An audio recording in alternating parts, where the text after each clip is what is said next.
Good morning, ladies and gentlemen, and welcome to the County Council meeting taking place on Wednesday, the 19th of March 2025. This meeting is being broadcast live to our YouTube channel. Can I extend a warm welcome to the members of the public attending the meeting and to those who are viewing online. For those in attendance, you are very welcome to attend and observe proceedings. However, I request politely that you do not disrupt the meeting. Could I ask everyone in the chamber to switch off or make silent their mobile phones and all other electronic devices, please?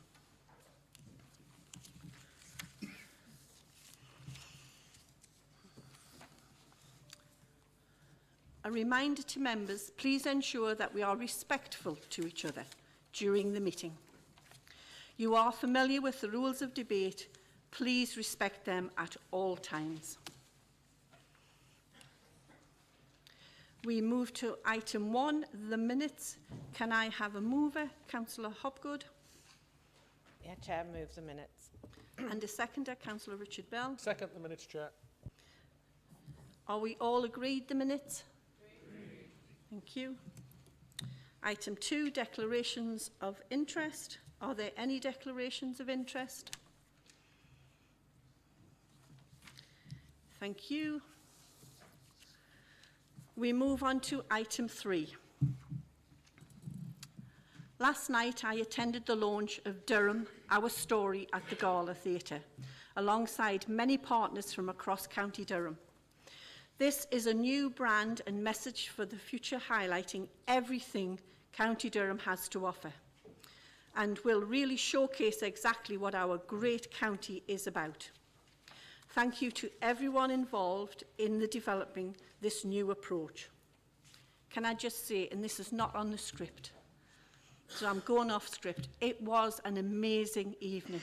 It was well worth, we'd had a long day yesterday, but I have to say to you, it was well worth being there to hear where we're going. Colleagues, I don't know where the time goes, but today is the last full council meeting prior to the elections in May. I would like to place on record my thanks to you all for your hard work, dedication and commitment throughout the term of your office. For those seeking re-election, best of luck with your campaign and the election. For those who are retiring, I would like to wish you all well in your future endeavours. I would like to provide an opportunity for any existing or previous group leaders who are not seeking re-election to say a few words. Can I invite Councillor Hennick? Thank you very much, Chair, and can I thank you for the opportunity of speaking for one last time as a councillor before I stand down at the forthcoming elections. It has been an honour and a privilege to have represented Chester Street as a councillor since 1999 in my case, for the last 17 years on Durham County Council.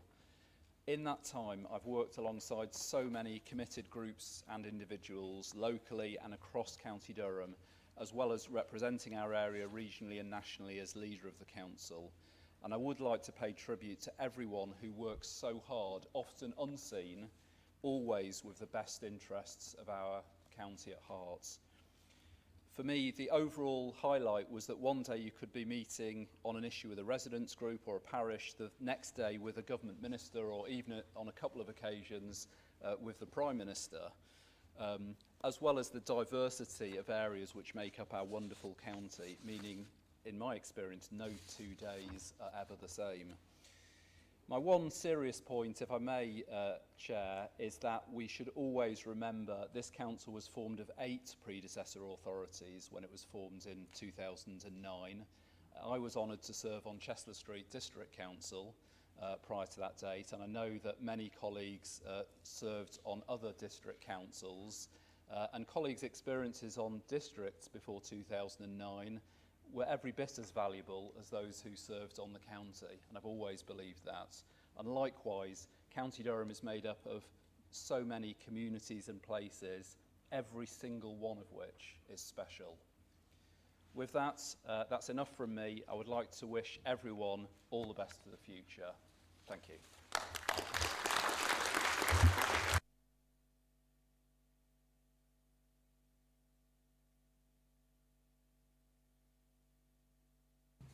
Thank you, Simon, and thank you for everything you've done in Chesley Street. One of the fairest, nicest people you could wish to have represent you.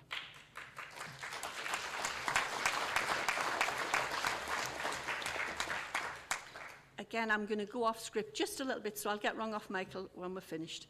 Can I just say thank you to all the officers who have attended every council meeting, who have been here to support us, who sometimes tell us the things we don't want to hear, and for that I am truly grateful. But they have supported us as councillors all the way through, and I just want us to say thank you so much to them. I'm sure it wouldn't be unacceptable, I'm sure it will be very acceptable for us to give our staff a round of applause for all the hard work they do.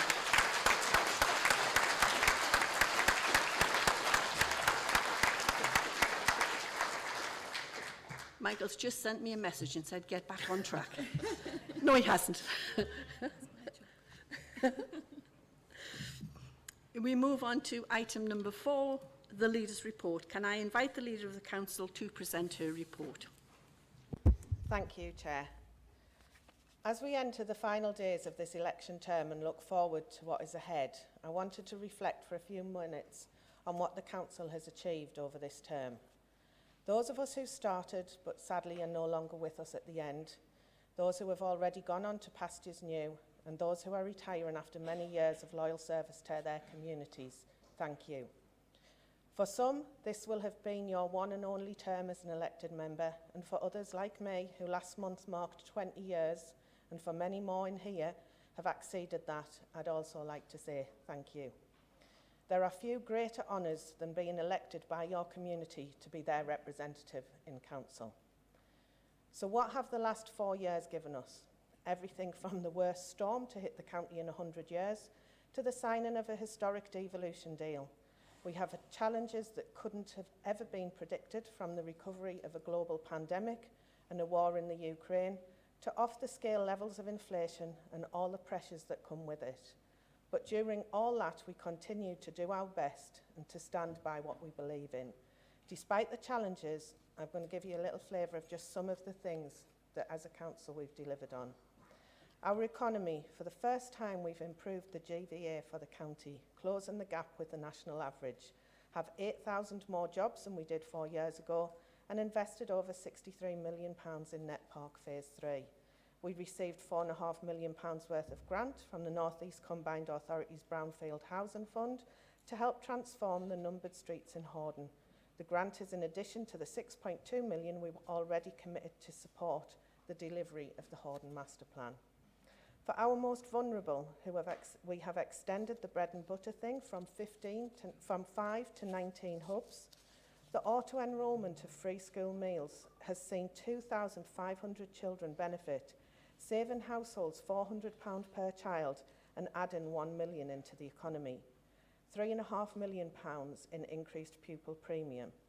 And following the scrapping of the winter fuel allowance by the government, we have actively seen a pension credit rollout, more than 700 pensioners receiving £3.9 thousand per year and passport to other benefit entitlements, realising a further £2.8 million into Durham's economy.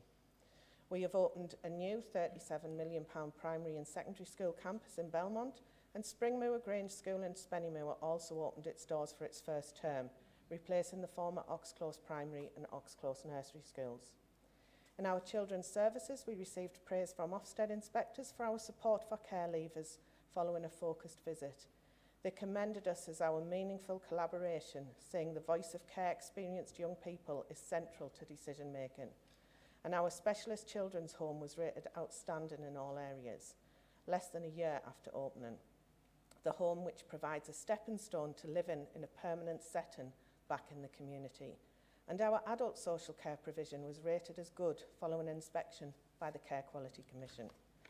We have agreed our third climate emergency response plan, which outlined a further 200 actions we will take over the next 3 years to reduce our carbon emissions both within the council and across County Durham.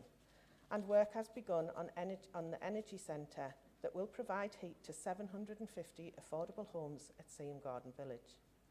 We opened The Story, a new visitor attraction in the Grade 2 listed St Oswald's Manor, celebrating the past, present and future of County Durham. And we saw the opening of Locomotion's new hall, for which we provided significant funding. Work to reopen and expand the DLI Museum and Gallery is progressing, with the venue expected to open to the public next spring. County Durham reached the finals of UK City of Culture 2025 and has gone on to forge a reputation as the Culture County. Building on this with Into the Light, a 3-year programme with the aim of empowering communities, inspiring children and young people, and breaking down barriers to working in the creative industries. County Durham's annual visitor economy has topped £1 billion and continues to grow. Have we done everything we would have wanted? Absolutely not, but the council is certainly on the right track and have created the right environment to flourish. As the Chair mentioned in her opening remarks, last night we launched Durham, Our Story, a brand and message for the future, that Durham is here, is open for business and is a place where people want to live, visit and invest. So as we end one term and enter the election period, none of us know what the future will bring. But for Durham, that future is bright, it is vibrant and it has so much to look forward to. So whoever is here next term, let's make sure we embrace that we continue with the story, that as we enter the next chapter, we never forget our past, all that it means, but that we learn and turn that into a bright and fruitful future for this great county. And finally, don't forget to go to Bishop Auckland Food Festival next month. Thank you.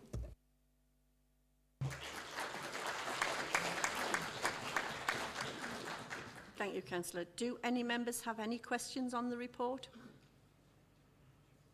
Can I ask the Council to note the report? Thank you. We move on to item number 5. Questions from the public. 3 questions have been received for today's meeting. I will take the questions in the order in which they were received. Each questioner has asked that I put their question to the Council, and each question will be displayed on the screen. The first question was submitted by Mr. Ullathorne and is being displayed on the screen and reads as follows. The Civic Hall in Stanley is a DCC-owned property, previously tenanted to Stanley Town Council, who have now moved to alternative premises outside the town centre. Can the leader of the council or the portfolio holder of assets provide an explanation to the residents of Stanley catchment area what has happened to allow this building to remain unoccupied and a blight on Stanley Town? And more importantly, what is the intention to bring this property back into much needed serviceable use? Can I ask Councillor James Rowlandson, Cabinet Portfolio Holder for Resources, Investment and Assets, to respond, please.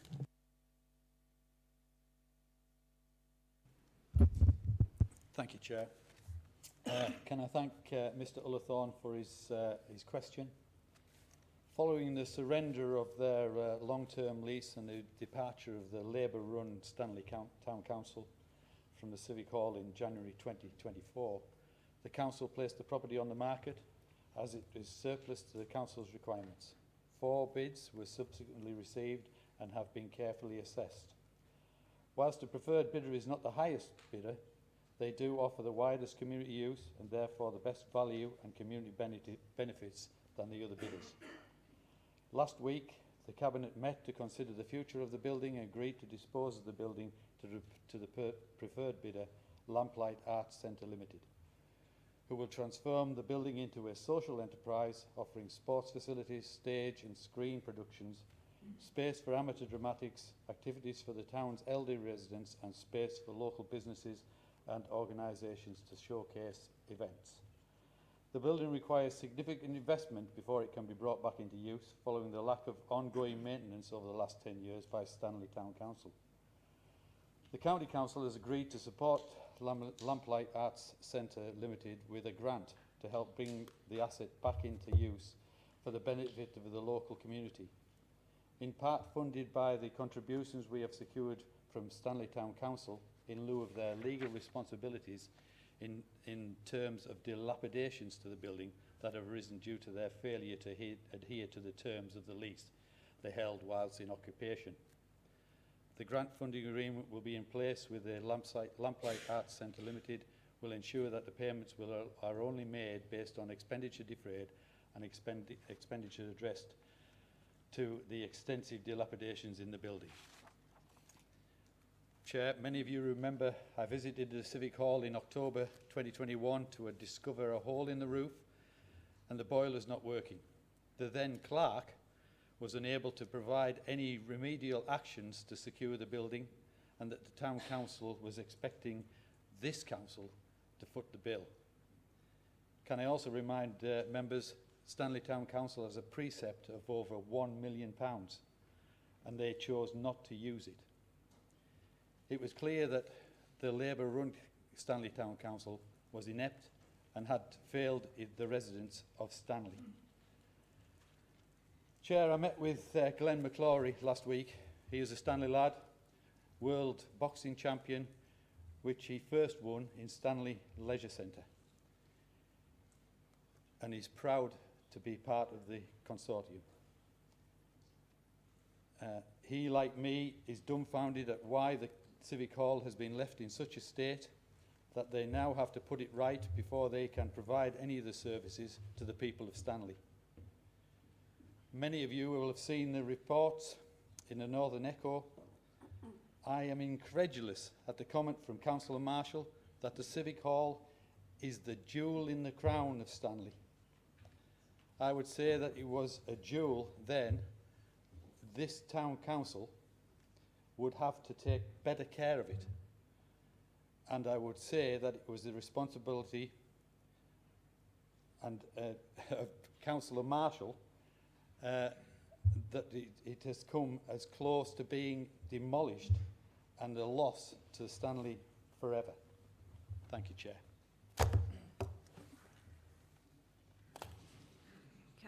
Councillor Gunn. Thank you, Chair. As a point of information, is it normal practice for a Cabinet member in response to a question from the public to speak in such pejorative terms about another councillor in this and setting a tone which I think is totally unacceptable? My question is, for clarity, is it normal for a Cabinet member to act in such a way in response to a question from a member of the public? Thank you. Thank you, Councillor Gunn. It isn't for me to respond to that. It is for the Cabinet member to respond to that. If you would like to, James. Thank you, Chair. As I said, I am dumbfounded by the way Stanley Town Council have treated that building. And it is the council's responsibility to look after it. Thank you, Councillor. Can I just remind everyone, there is no debate on the questions. The second question was submitted by Benfield Side, Black Hill, Bridge Hill and Shotley Bridge Community Partnership and reads as follows. In view that the Empire Theatre at Concert is closing an additional day per week and that it is not currently taking bookings for 2026, coupled with the cost of hiring doubled from £7,000 to £14,000 for the same week in 24-25, what is the strategic direction for the Empire Theatre in Concert? Can I invite Councillor Elizabeth Scott, Cabinet Portfolio Holder for Economy and Partnerships, to respond, please? Thank you, Chair, and thank you to the Community Partnership for their question. The Empire Theatre at Concert is a popular venue which caters to a wide variety of genres and audience and remains central to our cultural offer in this locality. Over the last 4 years, the Council has invested £956,000 on various capitalised works, including essential health and safety works, refurbishment, damp remedial works, boiler replacement and other major repairs and equipment replacements.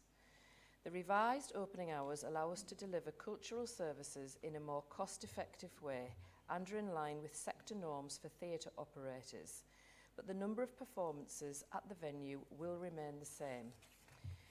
A similar approach is being taken at the Gala Theatre in Durham, also to ensure efficiency and cost-effective delivery. In terms of the hire charges, these were reviewed in 2023. Prior to this, the charges had not increased for over 10 years. The revised charges now reflect the true cost of hiring this venue. Valued community partners and regular hirers were contacted regarding the changes in January 2023, and in order to give regular hirers time to adjust to the revised pricing, previous prices were honoured for any bookings that were already made, which has included shows into autumn 2024.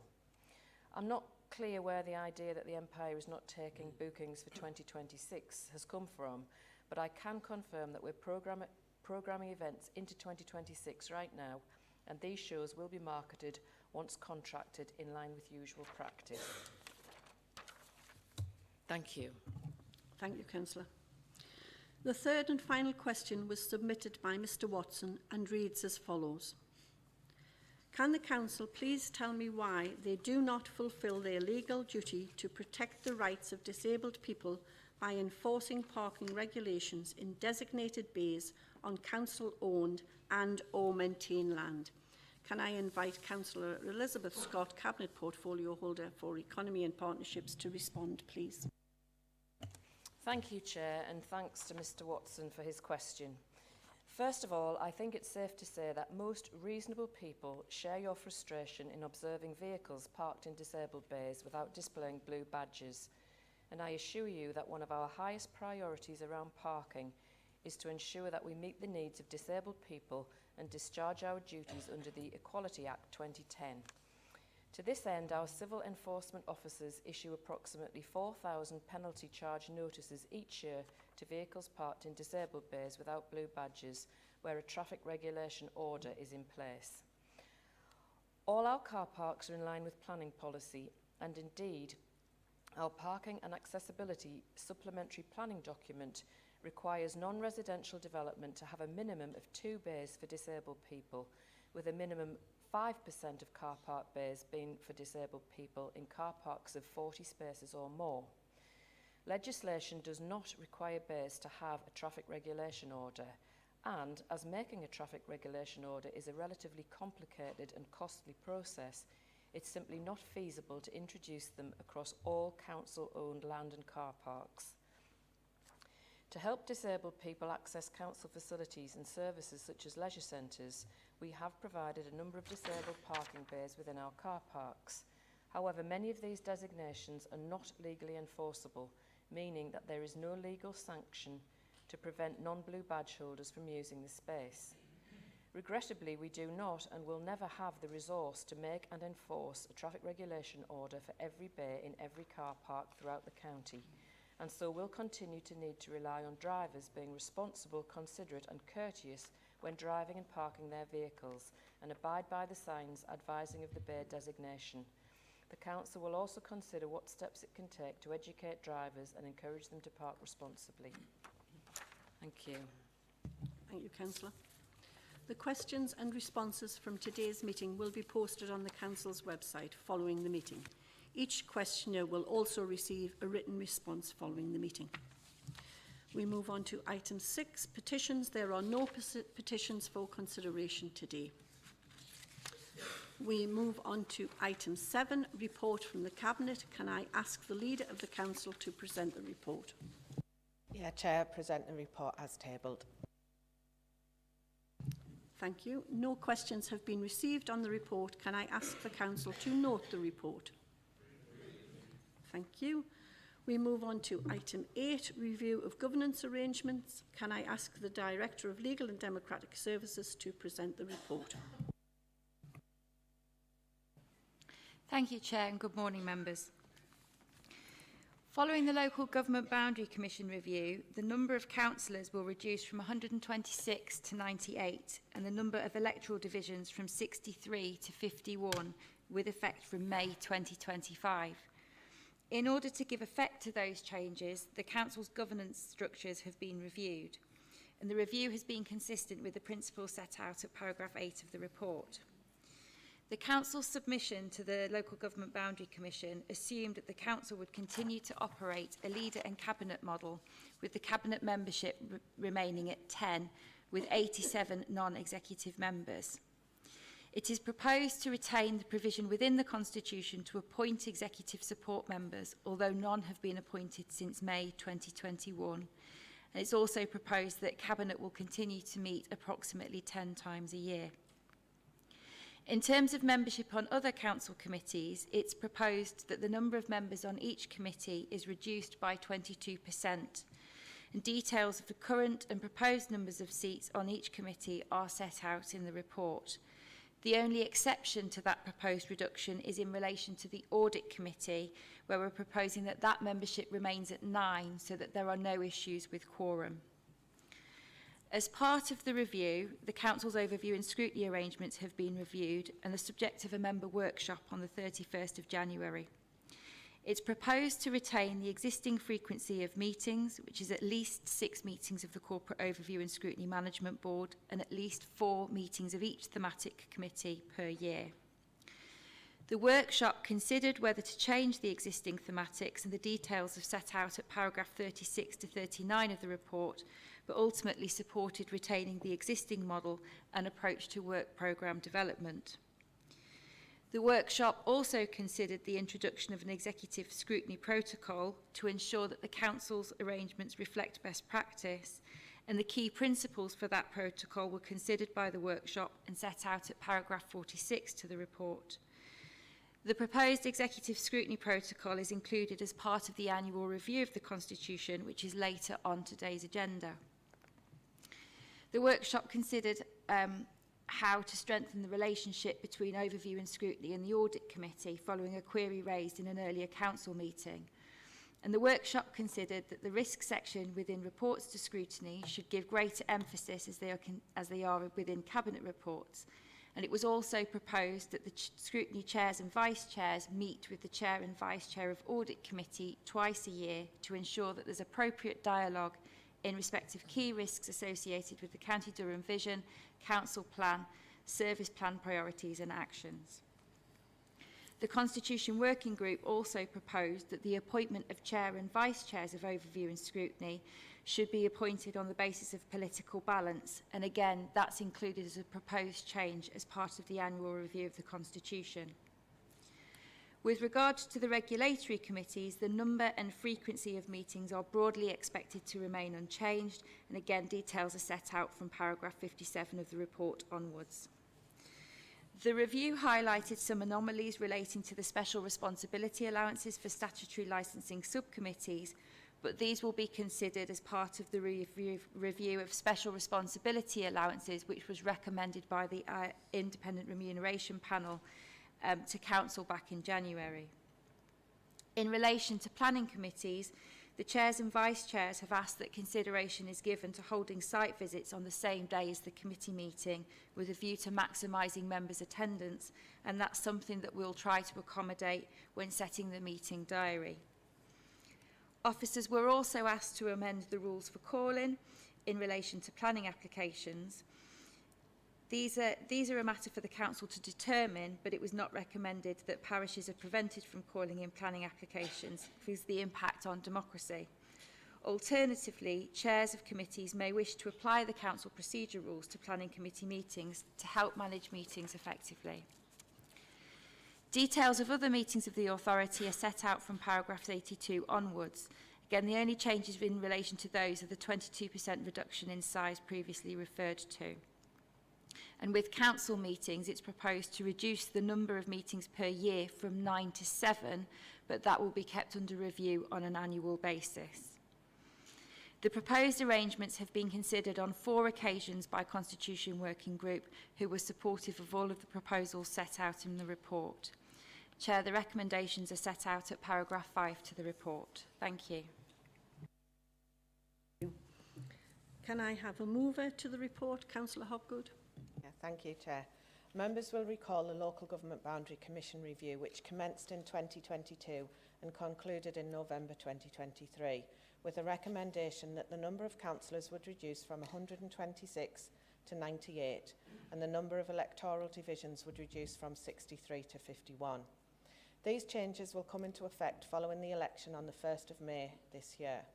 In order to give effect to these changes, it has been necessary to undertake a review of the Council's governance structures to ensure that council business can continue to be discharged effectively with fewer councillors. As part of the Local Government Boundary Commission review, the Council agreed a working assumption that the Cabinet would remain at 10 members and the number of regulatory committees would broadly be expected to remain the same, but with a proportionate reduction in the number of seats on these committees. The proposed changes are consistent with the agreed assumptions. The review also provides a timely opportunity to reflect on our overview and scrutiny arrangements to ensure that they remain fit for purpose and reflect best practice as set out in statutory guidance published last year. The proposals in relation to overview and scrutiny, which have been informed by a member workshop held on the 31st of January, and discussions at Constitution Working Group, will enhance relationships between scrutiny and the Executive and the Audit Committee. I welcome the constructive cross-party engagement throughout the review of our governance structures, which will stand us all in good stead from May 2025 onwards. In moving the recommendations, Chair, at paragraph 5 of the report, I would like to thank the Democratic Services Manager and his team for their work in undertaking the review. Thank you, Councillor. Can I have a seconder to the report? Councillor Marshall. Yeah, thanks, Chair. Can I just add my thanks to Helen and the team? It's been a really, really busy time since the boundary review went through, and making sure that our governance arrangements keep in fitting with the size and the scale of the council so we can continue to function effectively is really, really important. I'd also just like to put on record my thanks to Councillor Crute and Councillor Lyons and all of the members who took part in the review, and I'm happy to formally second the recommendations, Chair. Thank you, Councillor. Does any member wish... Sorry, are there any questions on the report? Does any member wish to speak on the report? Can I ask the Council to agree the recommendations in the report? We move on to item 9, the annual review of the Constitution. Can I ask the Director of Legal and Democratic Services to present the report? Thank you, Chair. This report follows the similar format to previous reviews of the Constitution and sets out the legislative requirements for the Constitution, but also the approach taken in undertaking the review. The amendments to the sections are shown as track changes in the appendices, and at Appendix 20 there's a table summarising all of the proposed changes. The proposed changes include those necessary to give effect to the Local Government Boundary Commission review and include that 22% reduction in the number of seats on committees as agreed under the last item. The report sets out the proposed changes to overview and scrutiny as again summarised in the last item, plus a proposed change to the terms of reference to include specific reference to the Council's company governance arrangements, and a similar change is also proposed to the terms of reference of the Audit Committee. Cabinet approved the amendments to the Officer Scheme of Delegations in relation to executive functions on the 12th of March. In relation to the Council procedure rules, there are proposed changes to the rules of debate and time limits for speeches for group leaders and the Chair of Corporate Overview and Scrutiny Management Board during the debate on the Council's budget. With regard to petitions, it's proposed to make provision for the petitioner to state what the petition is seeking when presenting to Council, and also provide for the relevant portfolio holder to have a discretionary right of reply. It's proposed to amend the Budget and Policy Framework rules to remove out-of-date legislative references. And there are also changes to propose to the Financial Procedure rules to amend the ending of, or to reflect, sorry, the ending of current cash limit reserves arrangements and to introduce a more corporate and centralised oversight and approval of transfers to and from service grouping earmarked reserves. The contract procedure rules have been updated to reflect the introduction of the Procurement Act 2023. And in relation to the officer employment rules, it's proposed to clarify that the monitoring officer is a chief officer and that any disciplinary action against chief officers will be dealt with in accordance with the JNC procedures. Within the Codes and Protocols section of the Constitution, there are minor amendments proposed to the Member Code of Conduct to update the leadership principle of the Nolan Principles to reflect the revised wording, and also to reflect that we now have a single procedure for dealing with all aspects and stages of Member Code of Conduct matters rather than two. The Employee Code of Our Values and Behaviours has been reviewed alongside the Best Value Standards and Corporate Peer Challenge requirements to ensure it reflects best practice, and it's proposed to amend it to include specific reference to the Nolan Principles. It's also proposed to amend the rules in relation to officer gifts and hospitality so that all gifts other than token gifts, such as mugs and stationery, are either declined or donated to the Chair's charity. In preparation for the new term in May 2025, we've also reviewed the protocol on member-officer relations to take account of feedback received from officers and members over the last 4 years. And in particular, we've sought to clarify how members can raise different types of queries and the different but complementary roles of officers and members. We're also proposing to introduce a protocol on members interacting with third parties, which provides guidance to members on the different types of meetings and invitations that they receive, the approach to be taken, and where it's appropriate to have officers present. And finally, it's proposed to introduce guidance for officers on conflicts of interest to ensure that the Council's company governance arrangements reflect best practice. Chair, the recommendations are set out at paragraph 4 to the report. Thank you. Can I have a mover to the report? Councillor Hopgood. Thank you, Chair. The Council's constitution sets out how the Council operates, how decisions are made and the procedures which are followed to ensure that these are efficient, transparent and accountable to local people. Some of these processes are required by law, while others are a matter for the Council to choose. It is good practice to review the Constitution regularly and to ensure that it remains fit for purpose and reflects good practice and legislation. The report summarises the work that has been done throughout the year in reviewing all aspects of the Constitution. The majority of the proposed changes this year are to take account of changes in the Council's governance arrangements following the Local Government Boundary Commission review and to prepare for the new electoral term in May this year. The proposed changes to the officer scheme of delegation in respect of executive functions, which Cabinet approved on the 12th of March, are minimal but essential to ensuring that council business can be conducted efficiently and effectively. There are a number of proposed changes and additions to the Code and Protocols section, which take account of feedback received from members throughout the last 4 years and will ensure that those members who are elected in May will have the tools and guidance that they need to discharge their duties effectively. All of the proposed changes will ensure that the Council's arrangements reflect up-to-date best practice. As in previous years, Constitution Working Group have been consulted on and helped shape the proposed changes and were supportive of them being recommended to Council for adoption today. It is beneficial to have cross-party input into this important process. In moving the recommendations, Chair, set out at paragraph 4 in the report, I'd like to take this opportunity to thank the Monitoring Officer and her team for undertaking this year's review and to all the officers across the Council who have contributed. Thank you, Councillor. Can I have a seconder to the report? Councillor Marshall. Thanks, Chair. Just formally second the recommendations. Thanks. Thank you. Are there any questions on the report?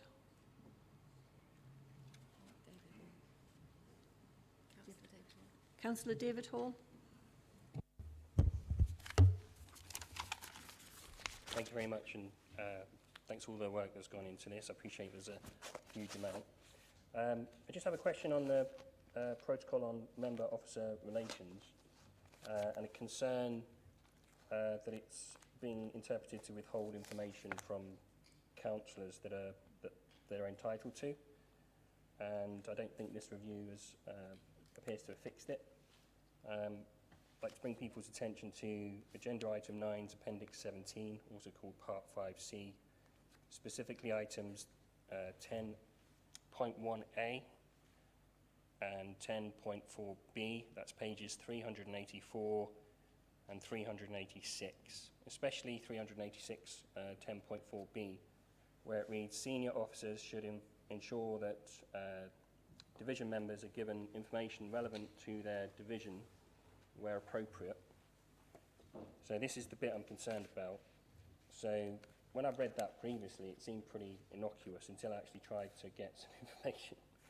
So, and I'm aware that other councillors of every political party have maybe had similar experiences over the years. I'm concerned that the protocol doesn't say that it's an officer's decision. I've always assumed that it's a councillor that determines what's part of their role. In my instance, it was asking for a background report in relation to school transport. So pretty much fundamental to my role as a councillor, I would have thought. I was also asked to, I essentially ended up going down the FOI route after trying everything Councillor, internally. can we ask the question? Yeah, I'm getting to it, but people need the context as well. I appreciate. I'll speed up, if you like. So, the question, so the FOI was refused as well. It was said to be market sensitive, which is council I can get, and also that it may cause significant public concern, also something that we deal with all the time. So my question, and I have a follow-up question if that's okay, do officers think that this protocol gives officers the right to determine what an individual councillor's role entails, or that councillors have that? Thank you.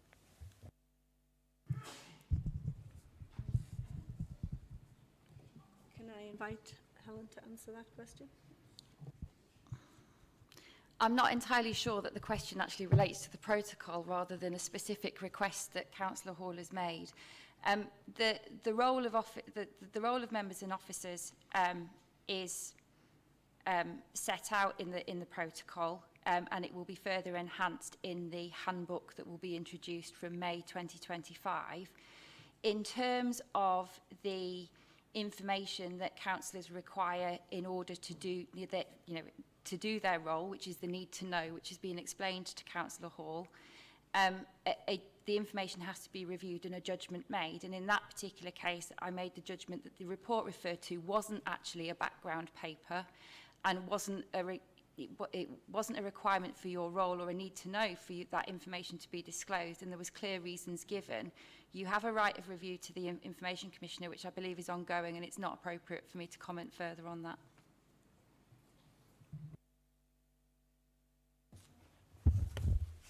Thank you. I think it specifically relates to the agenda point with respect.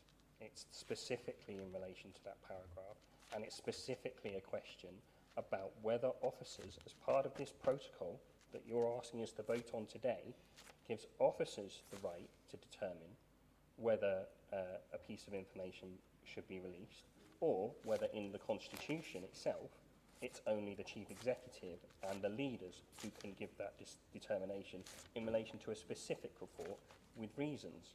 So other people have asked for other information, standard information, that they've been pushed down the FOI route as well. I'm trying not to be parochial. I'll do my own thing, I'll go to the LGO and all that kind of stuff. This isn't pursuing that. I'm stepping down in May, makes no difference to me.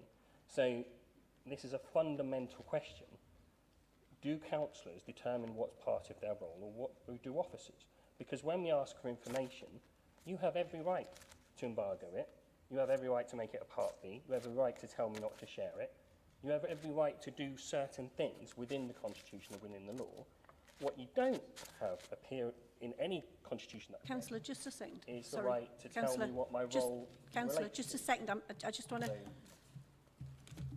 I've explained on a number of occasions it is disrespectful to have conversations when someone is standing up to speak. So can we give Councillor Hall the ability to stand up and speak without us having conversations underneath. Thank you, Councillor. Thank you.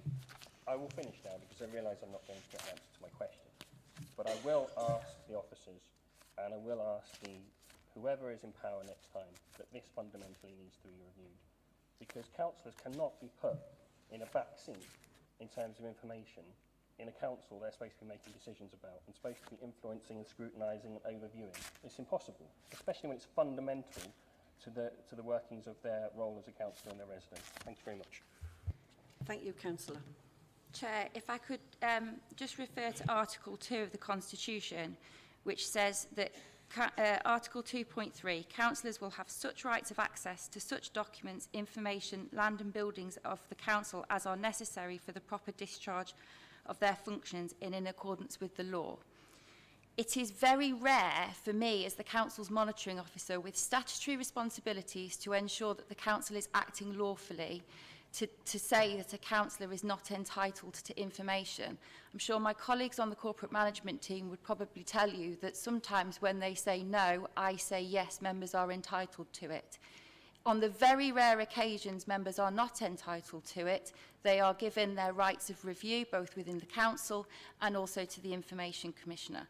So I don't think the Constitution is inconsistent with practice or indeed arrangements elsewhere. And I would say as well that, reiterate that the Constitution has been through Constitution Working Group and supported on a cross-party basis.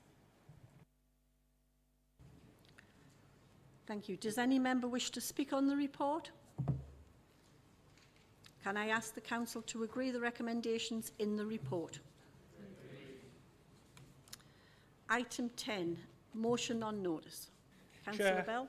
I would like to move a motion without notice to extend the time allowed for motions on notice beyond the statutory 30 minutes until 12:15 p.m, please. Chair, can I second that? Thank you, councillors. So the motion has been passed and seconded. Are we all agreed?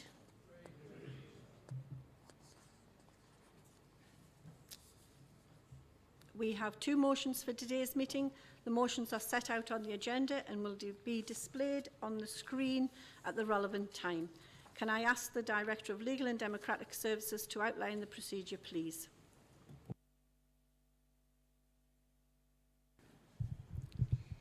Thank you, Chair.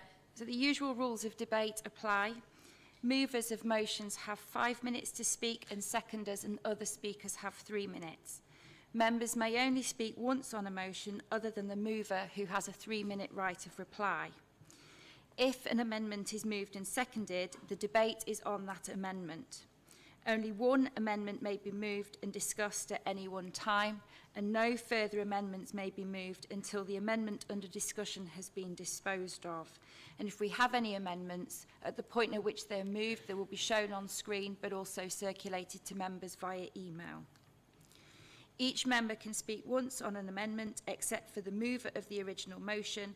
They have a right of reply before the amendment is put to the vote, but may not otherwise speak on it. If, following the vote, an amendment is carried, it becomes the substantive motion. If the amendment fails, the debate goes back to the original motion. 15 minutes before the expiry of the time allowed for motions, the Chair will advise that there are 15 minutes left for debate and the number of people registered to speak at that point. No further registrations to speak will be accepted, and we will work through the list of people registered until the expiry of that time limit. Thank you, Chair. Thank you. Can I invite Councillor Mark Wilkes to move his motion, please? Thank you, Chair. And I hope this isn't an hour and 25 minutes for two motions, Richard. In January 2023, we unanimously voted for Councillor Surtees's motion to ask the government to support a compensation package for those women born in the 1950s impacted by changes to pension entitlement. The previous government chose to ignore that call for justice. Then in March of last year, the Parliamentary and Health Service Ombudsman formally ruled that WASPI women must be compensated for being inadequately informed about changes to the state pension age. That government only had a few months before July the 4th election to accept that decision. It could have, but it didn't. Before the general election, Labour MPs made specific pledges to compensate WASPI women, and it was in their manifesto. It was also in the Liberal Democrat manifesto, and Lib Dem MPs continue to push for this compensation. The new government could have set out compensation plans in October's budget, but it didn't. On Monday, legal action will start in the High Court against the government's failure to honour the Ombudsman decision and to do the right thing. All too often we hear about Ombudsman decisions in the water industry or the energy sector. They tend to abide by them. It's not often we hear about them against the government, and it's very rare that we hear of a High Court action against the government for failing to honour a parliamentary Ombudsman ruling. The Prime Minister was a public prosecutor, a lawyer, yet he and his colleagues, many of them with legal backgrounds, have decided that the rules don't matter by refusing to announce a compensation package. I guess the public almost expect members of Parliament these days to make promises and then break them. Probably one of the reasons why turnout at the last general election was so low.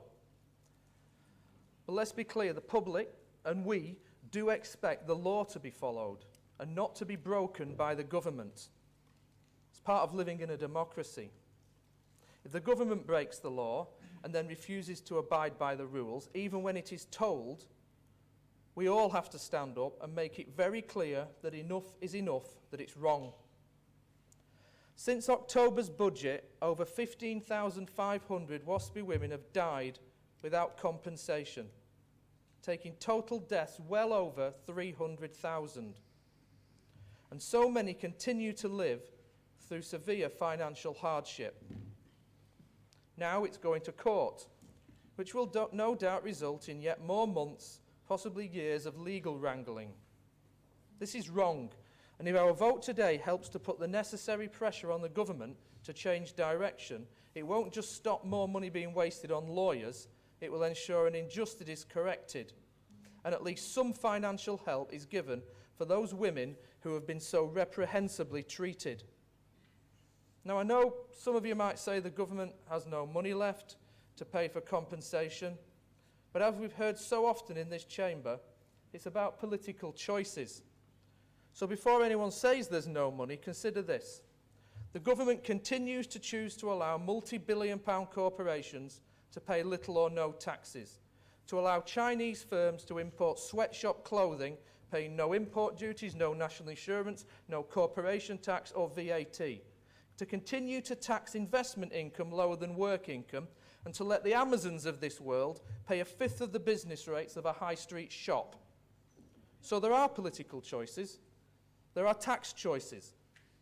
This compensation payment is a one-off payment, as little as 0.009% of what the government spends in a single year.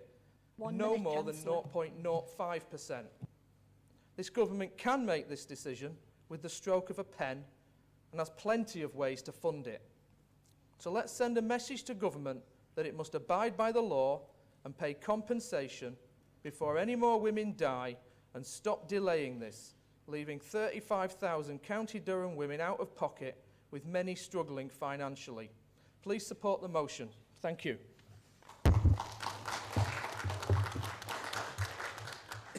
Thank you, Councillor. The motion requires a seconder. Councillor Jan Blakey. Thank you, Chair. I'd just like to say I second this motion, and that our County Durham WASPI women deserve the justice and the compensation what they deserve. Thank you. Thank you, Councillor.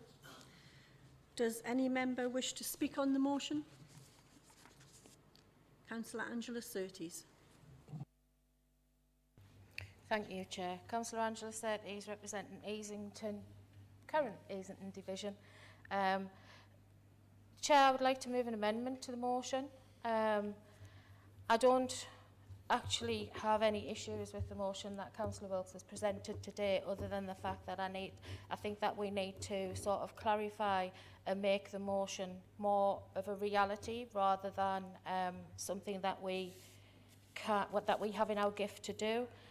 So yes, in January 2023, I did stand shoulder to shoulder with WASPI Women. We stood in shoulder to shoulder with the national campaign group, which also fought for the Durham campaign group as well. And the leader of the motion was the leader of the council to write to the Secretary of State for Work and Pensions and seek support for an immediate compensation package. And I really appreciate that in this chamber, everybody backed that because it was the right thing to do at the time. This was clearly sat on by the previous government and ignored, another fact that we all agree with. And in fact, I don't even remember seeing a response. And I'm not saying that our letter was never sent. I'm suggesting that we never even got a response from government about the letter that we all agreed to send. I did see media reports from DWP at the time, DWP officers, should I say, from government saying that they couldn't, They couldn't, stating that the costs involved, the time it would take, and the negative impact on the delivery of a remedy prevented them from doing that at the time. Well, we all know in this chamber, our WASPI women were not communicated with properly. We all know that.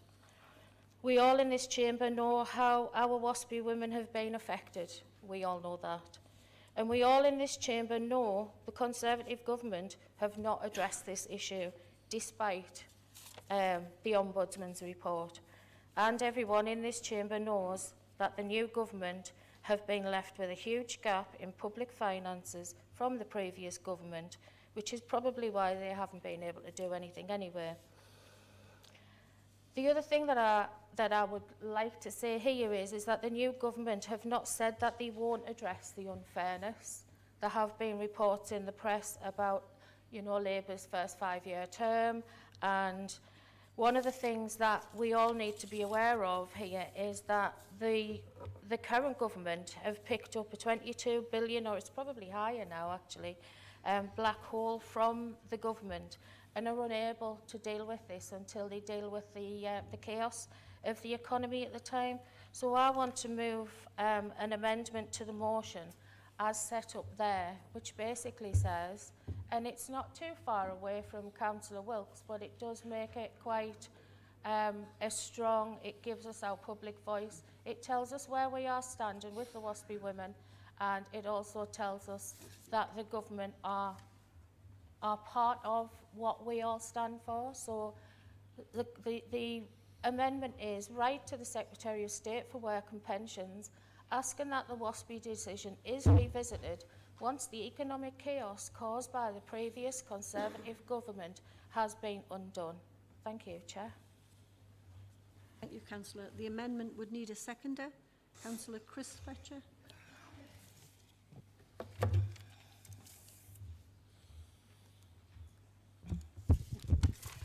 Thank you. I feel very honoured to second the amendment to this motion. The Labour Party has for a long time supported the WASPI women, and in 2011, when the pension bill, which accelerated the change to pensionable age to 2018, Labour MPs proposed an amendment in Parliament which would have given women born in the 1950s more notice and shorter waits to receive their pension. But the government voted against it. It would appear that the campaign has sometimes been used by cynical politicians. But despite a constant act of protest by the women, the coalition government and then the Conservative government have taken no action, kicking the can down the road, along with things like the post office scandal and the bad blood scandal, leaving Labour government now to try and pick up the pieces. In 2017, I, with other Labour Party members, organised the Durham Women's Gala for 2018, which was used to highlight the WASPI issue. I'm very proud to stand beside them. And now the new Labour government faces a crippling £22 billion black hole and public services and an NHS which is in a dire state. And the potential £10.5 billion compensation scheme appears to have been just too much for the government to be able to tackle at the present time. So I'm very proud to support this motion, presenting the government with the opportunity and asking them to revisit the decision and to look again at the Waspy Women's case for compensation. Thank you.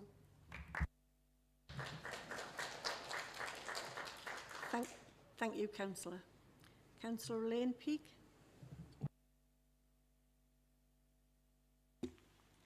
Good morning, Councillor Elaine Peake, Bishop Midland and Cornwall. And I'm speaking as a Waspy woman. But I not only have that label, I also have the label of the sandwich generation. That is a woman caring for both elderly and sometimes sick parents and children. But many, like me, had more: a career, elderly parents, children and grandchildren. Is it any wonder, therefore, with so much on their shoulders, women who were not notified of the first pension change from 60 to 65 and who also missed out on the warning from 65 to 66 didn't know of these changes? During the notification period, I lived in the same house for nearly 30 years and I didn't receive any warning of either change. I, along with so many other women, have lost approximately 6 years of pension, and many had to work a further 6 years with little or no warning. This happened to me after working for more than 40 years. I therefore will be voting for the original motion, not the amendment. Thank you. Thank you, Councillor.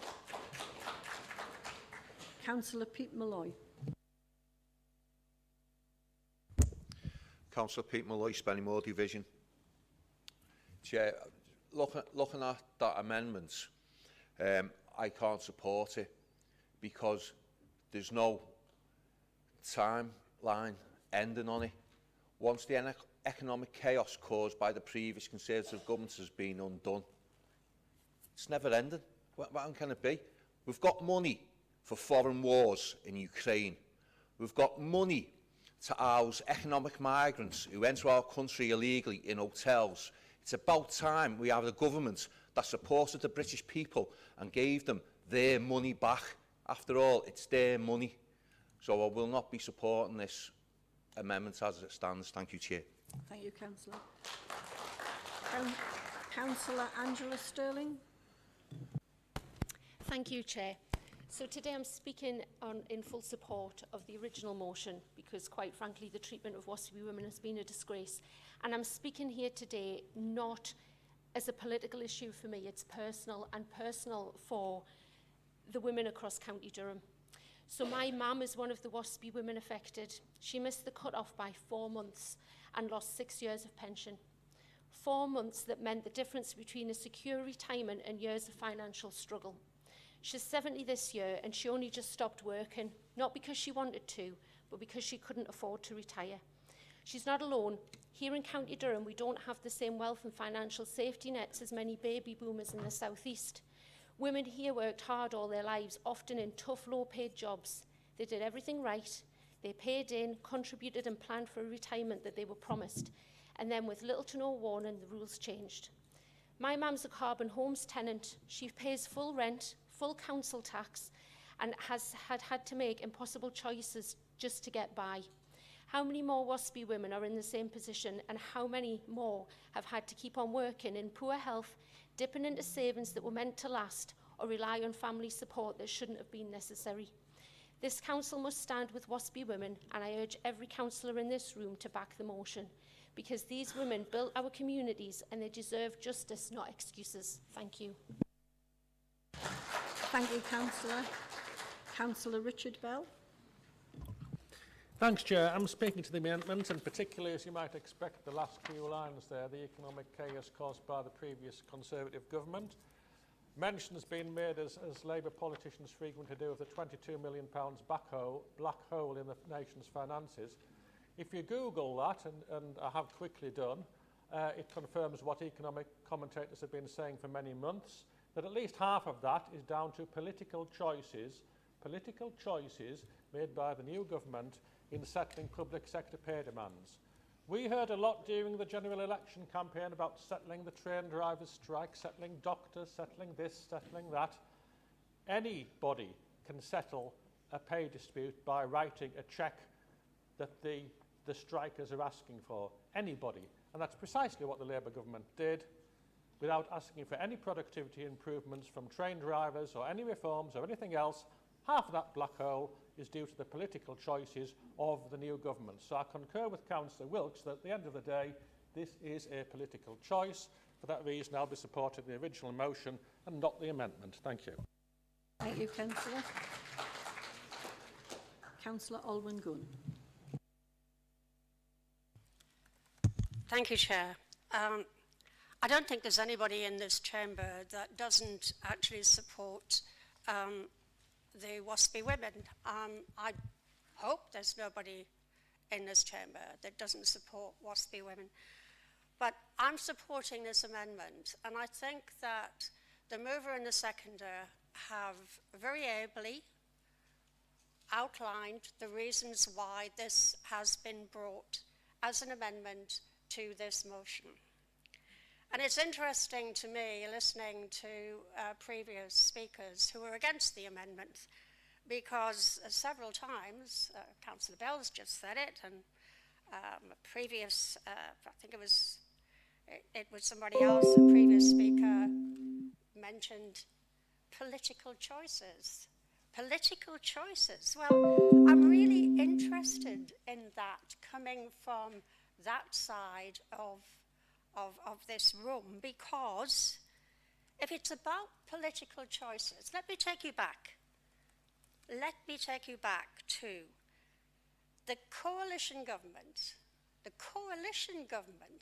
which was Lib Dems and Tories.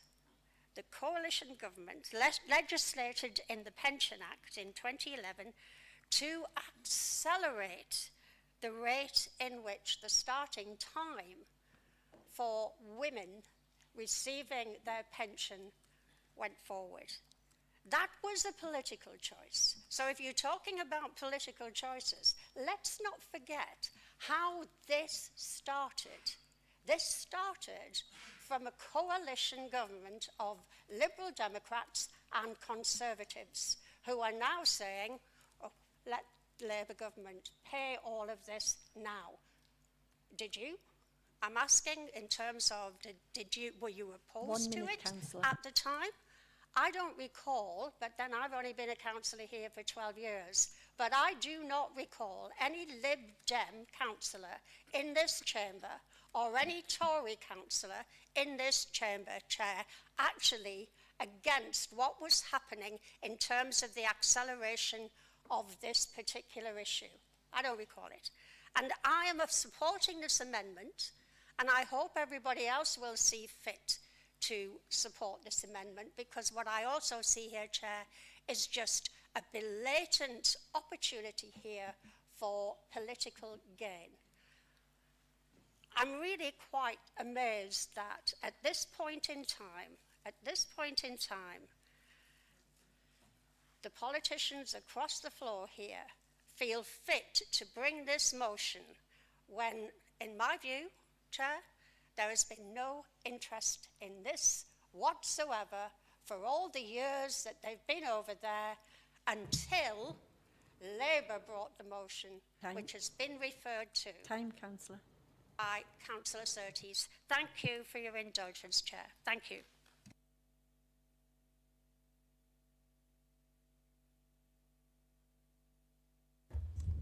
Thank you, Chair. I think I've spotted the flaw in this amendment, and it's the bit that says once the economic chaos caused by the previous Conservative government has been undone. Well, I admire the optimism, but I'm afraid I don't share it. The economic chaos is only going to continue. It is continuing, and it's going to get even worse next month once Storm Rachel hits small business across the country, and my heart sinks for the people who are going to lose their jobs as a result.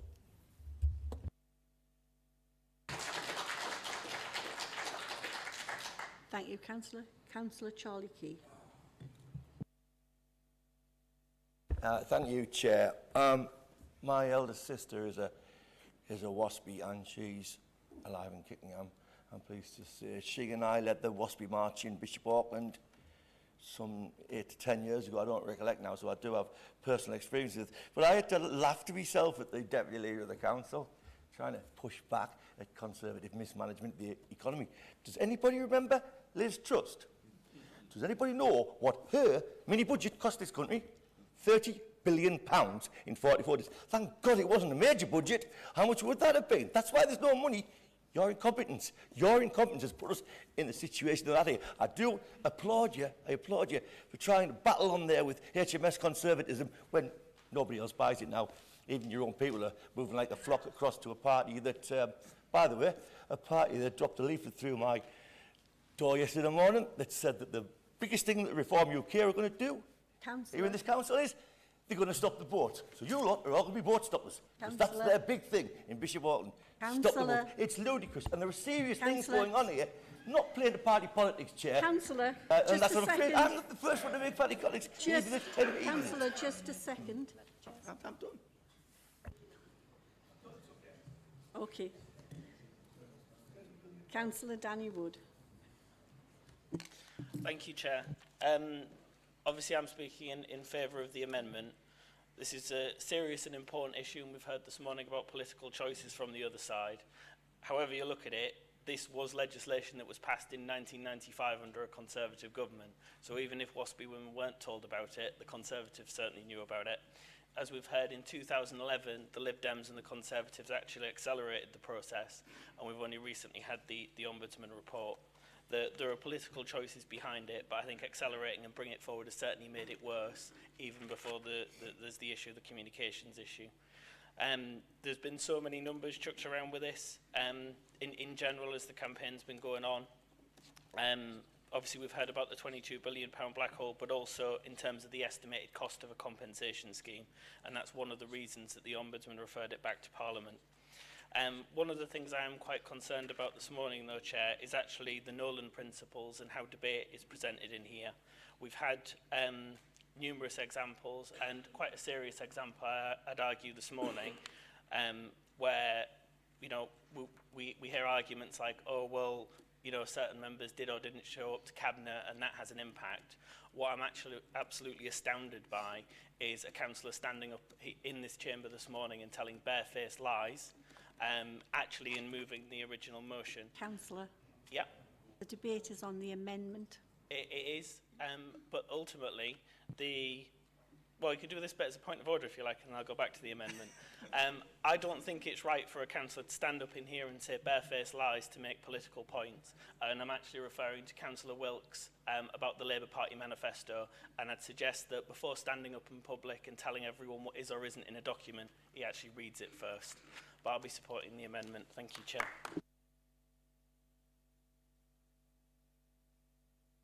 Councillor Liz Madison. Thank you, Chair.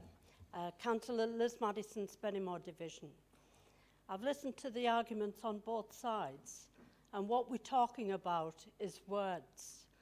This is an injustice that everybody should support, and I will go with the original motion on this. Thank you.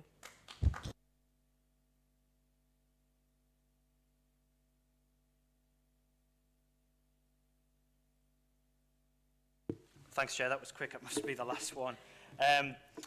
Nobody on this side of the chamber disagrees with compensation for WASPI women. My gran's a WASPI woman, and personally I don't want the wrath of my gran on me for not supporting her. But to look at the bigger picture, the government are compensating victims of the post office scandal, the victims of the infected blood scandal, the mine workers pension scheme, and is currently looking at another mine workers pension scheme in Justice. All of these victims were let down by the previous government, and none were compensated.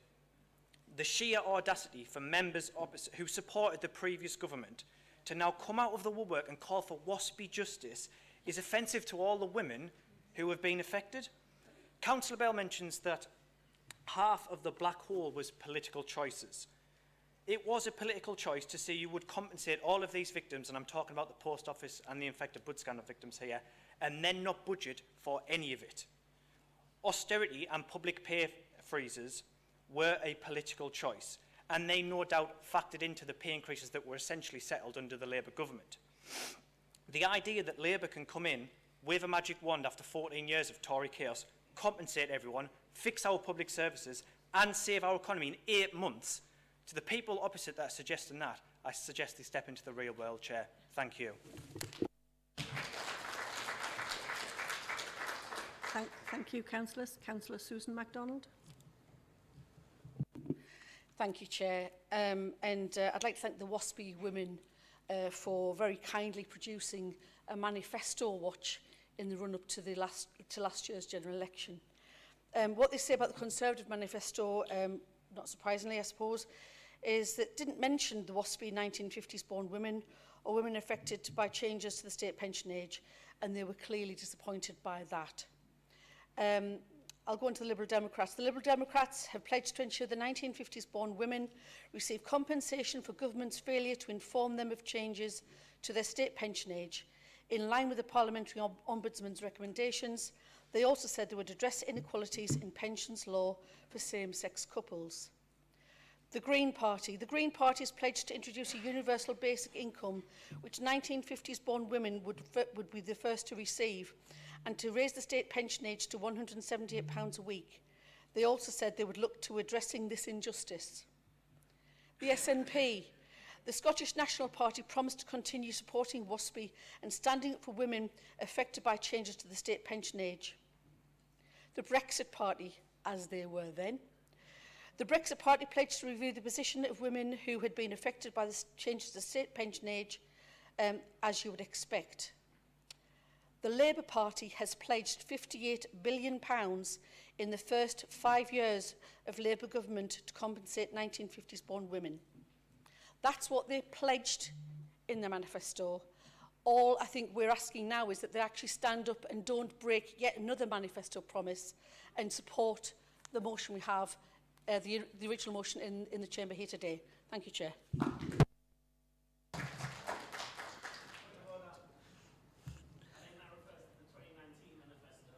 Thank you, Councillor. Councillor Joe Quinn. Thank you, Chair.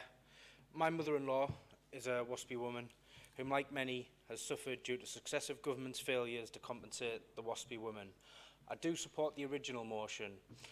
However, Chair, we have heard a lot about political choices. Now, if this amendment does fail, will the people opposite support the original motion and put politics aside?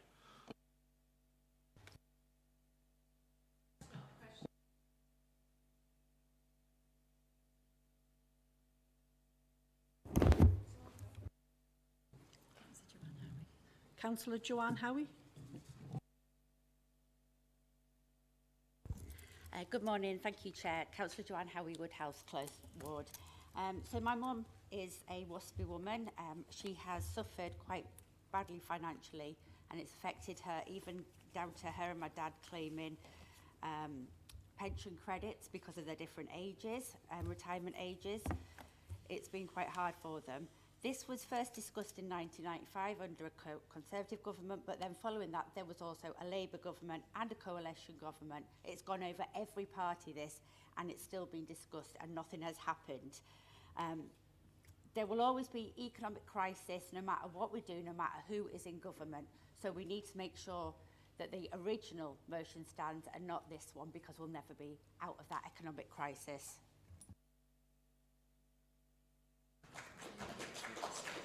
Thank you, Councillor.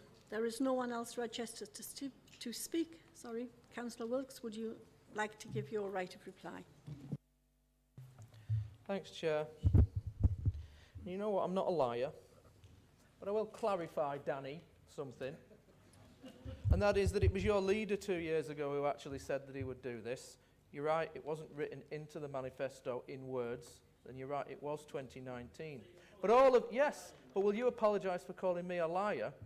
Because the reality, because the reality is, let's get it right here, the MPs from the Labour Party stood in every part of this country on a pledge from themselves in their leaflets that they would fight and they would make sure that that funding was paid. So let's get back to the point here. Councillor Surtees, you really want to kick this down the line again with this amendment? No, no, no. We've had enough prevarication, enough delays and excuses, and I'm astounded that you think that this amendment leaves this motion about the same. It's the complete opposite of what WASPI women need. It's completely unacceptable for certain Labour councillors in this county to seek to kick this down the line just because it's now their paymasters in charge of government. Councillor Fletcher, can you seriously kick this down the line again, supporting this amendment? Danny, seriously, 1995. Who ran the government from 1999 to 2010? Let's just get something right here, everyone. Successive governments have failed to deal with this. But I refuse to support an amendment from the Labour group which would give the government the excuse to delay it yet again. Can we just hold on a second? Councillor Gunn. Chair, I'm sorry to disrupt this, but I mean, just as a point of order and point of clarity as well. I believe you to be a good chair. What I don't think is happening here, that the respect due to councillors across this chamber on this side is actually being accorded by members of the Cabinet. Councillor Wood is Councillor Wood in this chamber. And there is no way that any members on this side of this particular room will be calling people on that side by their first names. I'm absolutely astonished because we've already heard earlier a lack of respect and some absolutely blatant politicising here in this chamber. This is the second cabinet member who has actually acted in a disrespectful way. And Chair, I have greatest respect for your chairing of these meetings. Thank you. Thank you, Councillor. Councillors, it's our last meeting. Let's remember where we are. Let's remember the public are out there. And I know we're all geared up to go out of this room and absolutely fight this next election. But in this room, we should be respectful. And I have to say, I'll have to remember to call Danny councillor, because I'm as much to blame, but I do have a, you know. I do like Danny. I'm not going to lie to you all, so you all know. I look at him and I kind of, I do, you know. Move on, Chair. So councillors, can we just be courteous to each other? Let's not spoil the last council meeting. Let's not, you know, and I know we're all heated and ready for the election, but Councillor Wilkes, refer back to yourself. Thanks, Chair. Apologies, Alwyn. Sorry, Councillor Gunn. I couldn't actually remember Danny's last name, would you believe, after 4 years of hearing him speak, so I apologise, Councillor Wood, for calling you Danny. I'll go back to my last two sentences. I just refuse to support a Labour amendment which would give the government the excuse to delay yet again this compensation. And anybody who's willing to do that should really be ashamed of themselves. We voted unanimously to back WASPI Women in 2023, and members in this chamber from all sides commented that we should not continue with these delays. This amendment just delays it. It's not right. Don't vote. Vote against the amendment. Vote for the motion. Thank you, Councillor. Chair, could we have a named vote, please? We need 10 members. Thank you. I will hand over to the Director of Legal and Democratic Services to proceed with the vote. Okay, just give us a minute or two to load the vote. We are voting on the amendment moved by Councillor Surtees. If you are voting in favour of the amendment, it's 1. Against is 2. 3 to abstain. If you press the wrong button, pressing the right one will correct your vote. We did have a valid request for a named vote, so how you vote will appear in the minutes. And the buzzer will sound when the vote's open.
closing the vote.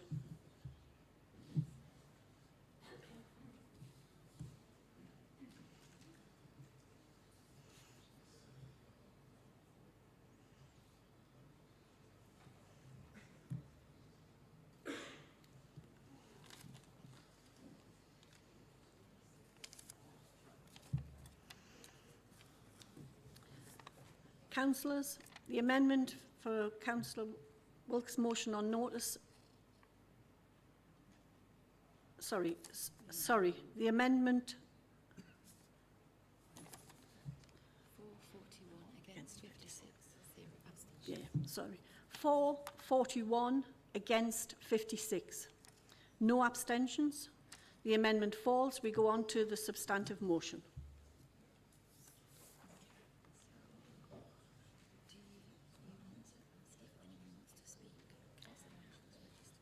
Does anyone want to speak? Councillor? Thanks, Chair. I mean, there's a reason why the motion that was submitted by the Labour Group originally went through unanimously, and I think that was because the motion was focused on the campaign for WASPy women, and it lacked some of the political narrative that's clearly been sort of written into the motion that we had submitted from Councillor Wilkes today, which is highly politicised, uses really emotive language in my view, and I think what we've tried to do as a group is be pragmatic. You know, at the end of the day, we can try and apportion political blame wherever we want, but this Labour group will always put the WASPy women and County Durham first, and we will be supporting the original motion, Chair.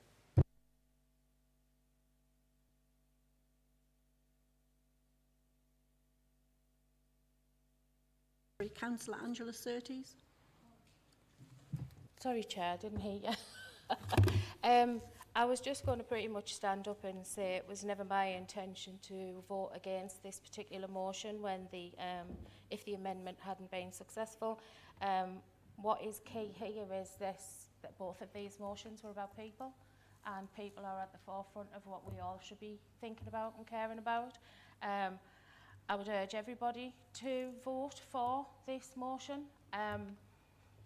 We were just putting, simply, I was putting a reality slant on it, because I think with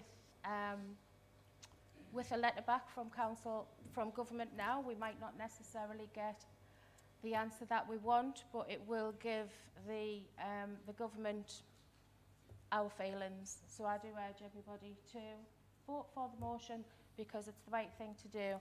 And like I've said before, WASPy women, I will always stand shoulder to shoulder, side by side with the WASPy women. Thank you, Chair.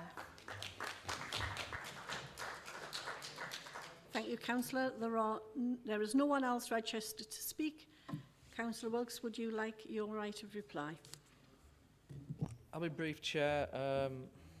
That amendment, let's be honest, it delayed things. Thank you for agreeing to support the motion fully. I hope everybody does, but just to make sure that we can see who does and doesn't agree with this, I'll ask for a name vote, please, Chair. You, Councillor, we need 10. Thank you. Thank you. We'll hand over to the Head of Legal Democratic Services to... So we will open the vote again with the buzzer. We are voting on the substantive motion as moved originally by Councillor Wilkes. It's 1 in favour, 2 against and 3 to abstain.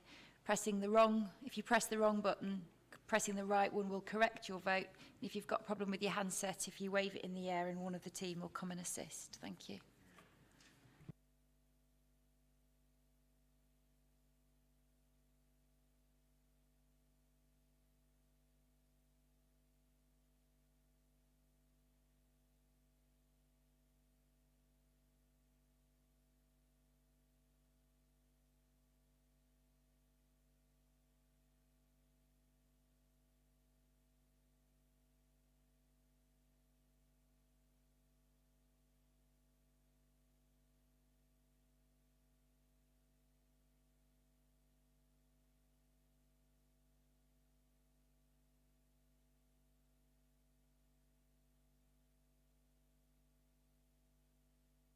We're closing the vote, councillors.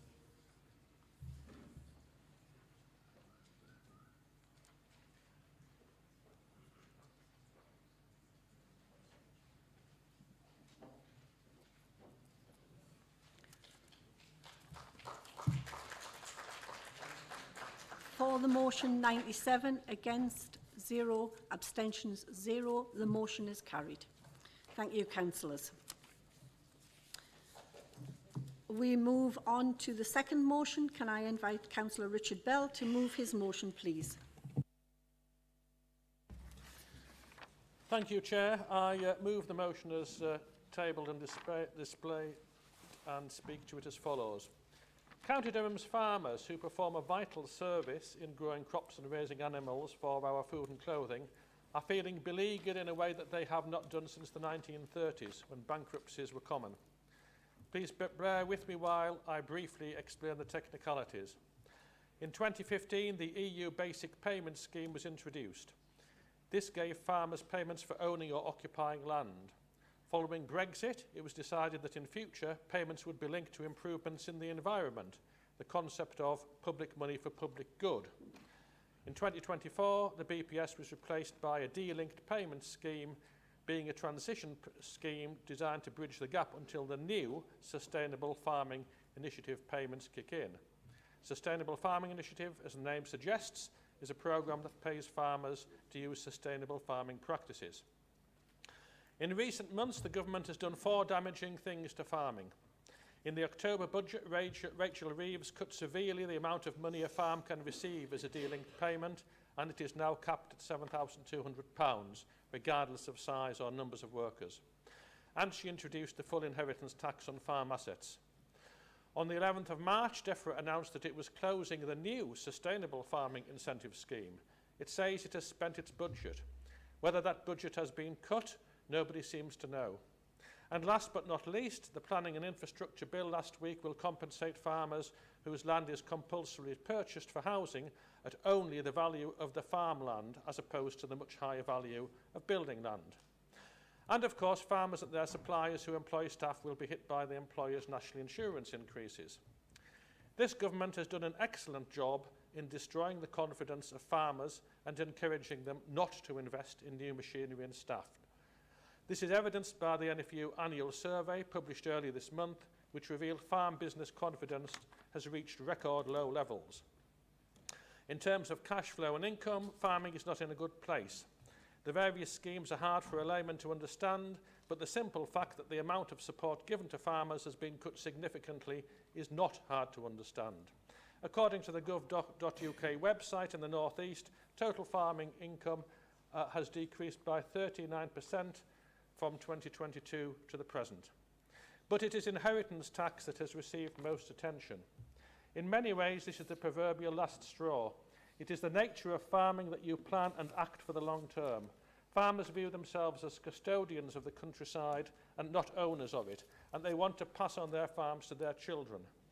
At a stroke, the government has jeopardised that. So why did farmers receive more lenient inheritance tax treatment in the first place? The answer is the low return on capital employed. Put simply, if you were fortunate enough to win a few million on the lottery tonight and go to an accountant to ask where to invest it for future income, farming will not be recommended. The returns you get compared with the assets of the values employed are minimal. Thus, farming businesses will not be able to pay the inheritance tax bill without selling land. That is why farmers are so angry about it. Many people believe the system does need reform, but not this hasty, ill-thought-out measure of the Chancellor's. For example, the NFU have suggested a clawback scheme whereby the inheritance tax relief would be lost if the assets were sold within 7 years after death, which would catch both non-farmers who just held the land as an investment and families that weren't staying on in farming. This would raise at least as much money as the Chancellor's change. Graham Morris MP put it well in his letter to the Chancellor. I would ask ministers to take time now to listen, consult, and carefully consider the long-term consequences of these proposals. We must close the loopholes exploited by those using agricultural land, the tax avoidance scheme, while also protecting the generational farming families who are vital for our rural economy and food security. Where a farm is being passed down with the sole purpose of continuing its productive work, we must ensure that the tax system does not undermine the viability of these family businesses. For possibly the first time, I find myself in total agreement with the Honourable Member for Parliament for Easington. And with that, Chair, I urge all members to support the motion, and I would ask for a named vote. Thank you, Chair.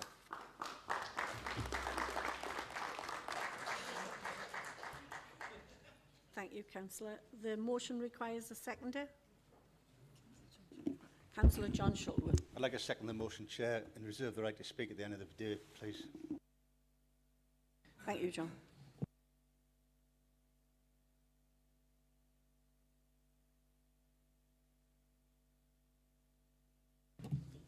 Does any member wish to speak on the motion? Councillor Kevin Shaw. Thank you, Chair. I would like to move the amendment, which hopefully we can have on the screen.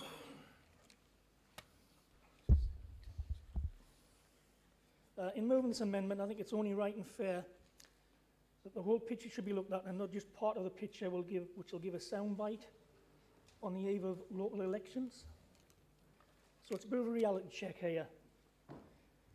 The incoming government has found itself in an almost impossible situation last year, not only just with the financial black hole of £22 billion in government finances, but also had to reset the whole of the economy so it works for everyone and not just the select few.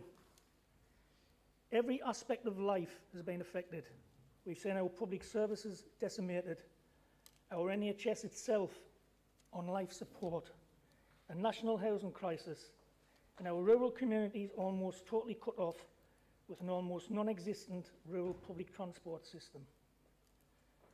Resetting the economy for everyone will see rural communities benefit from a better NHS, affordable housing and having a public transport system, and that can only be provided if the whole system is fairer.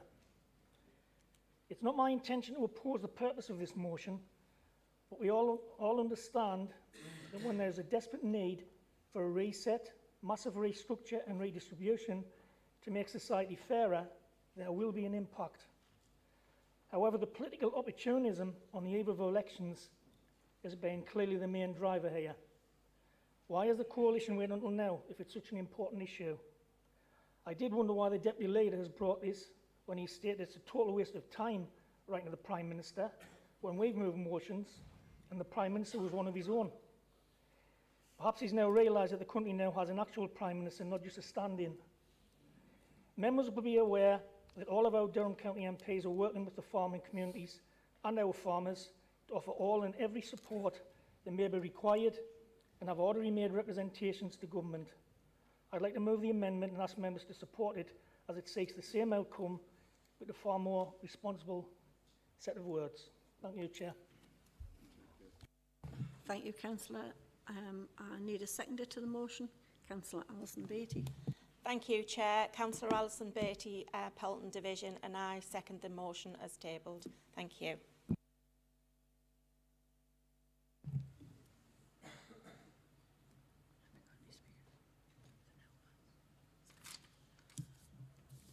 Councillor Jonathan Elmer.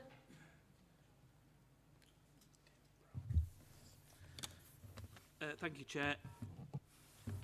Thank you, Chair. I just wanted to go through a few points in relation to this. First of all, the basic payment scheme. It was intended to replace the payments that farmers used to get under the EU Common Agricultural Policy, and that was what's referred to as a flat rate payment scheme, and it was made on the basis of the area of land that farmers farmed. Now, the basic payment scheme, the new iteration of it announced by government when we left Europe, was intended to provide the same payment but targeted, it's rather than a flat area payment, at improving nature-based solutions instead. It's a significant sum of money as well. So for 2025, I'm just trying to sort of flesh out an example to give you an appreciation as to the scale of funding that's going to be withdrawn from farmers to deliver nature-based improvements.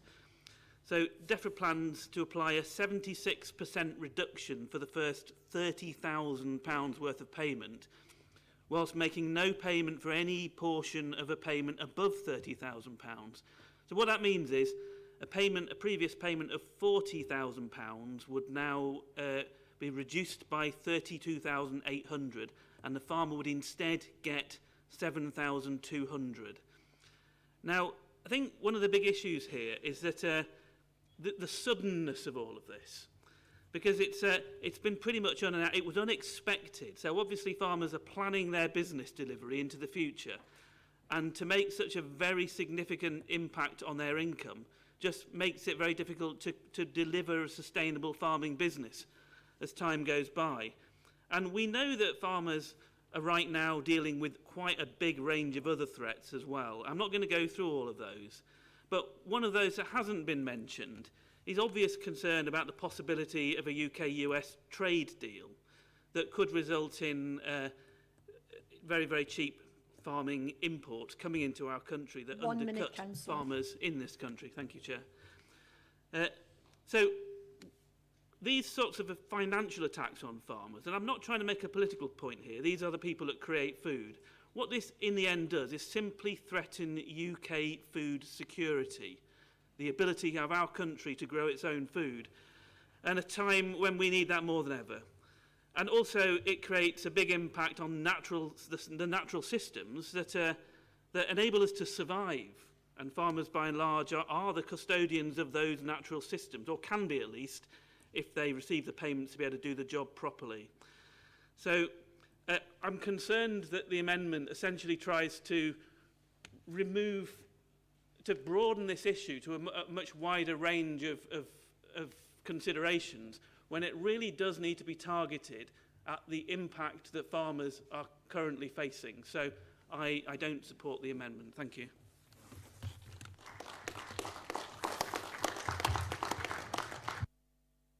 Councillor David Brown.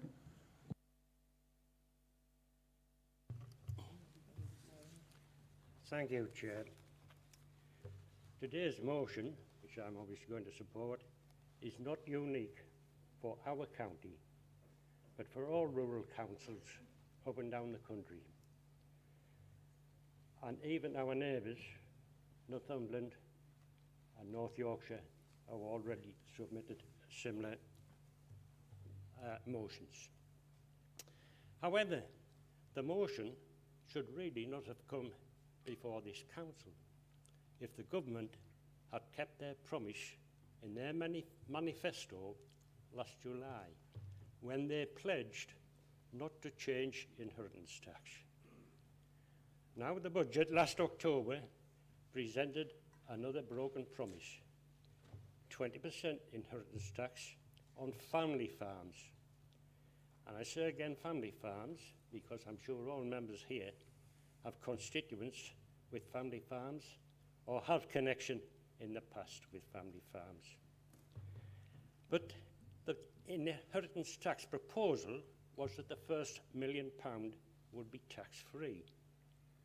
Now I accept that everybody here thinks £1 million is a lot of money, but in reality it is not a great deal, because with a family farm, if you take the house and the empty buildings and the first 50 acres of bare land, that is already approaching the exempt million.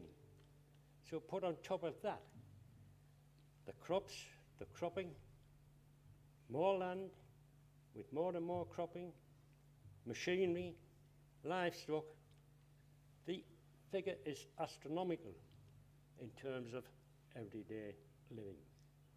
However, the government predicted that this will only affect 500 farms per year, when DEFRA, as you all know, the Department of Environment for Rural Affairs, and EFRA, which is a similar organisation, Councillor. and Horticultural Development Board predict that the water is blown out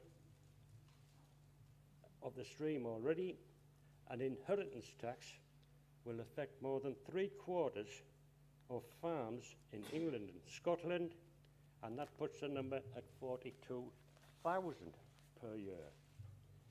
No wonder there was a mass tractor rally in Whitehall in the recent past. But that won't happen again, because now the Metropolitan Police and police up and down the country have intervened, and any demonstration has got to be predetermined, and anything beyond that is fined by the Public Order Act. Time, Councillor. Have you had enough? Sorry, but I will be supporting the motion, and I hope everyone here supports the family farms in County Durham. Thank you. Thank you, Councillor. Councillor John Shuttleworth. Yes, Chair. I'm quite puzzled by the Labour Group amendment when it says ask the government to look at ways to further support family farmers, to pass it on to their families. It's quite simple. Vote for the original motion. And let's get on with life. Farmers are a required thing in this country.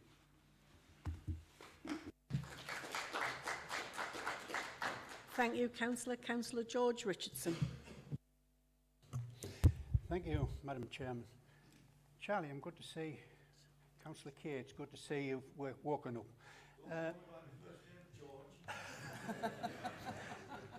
Yes, just to add to that, I consider that I call people by their first names just as friends. I do that in the planning meetings. I don't want to digress, but it's really all been said by my colleagues. I can only sustain what they've said and support the original motion, which says it all. And as for the inheritance tax, it says in the Bible, God said, go forth and multiply. Well, I did my bit. I've got a son and a grandson want to continue farming. I would hope in the future that that is possible, because I just have a small family farm. I have to work off. This is my job. My son works off, my grandson works off. But we've got to support the original motion. Thank you.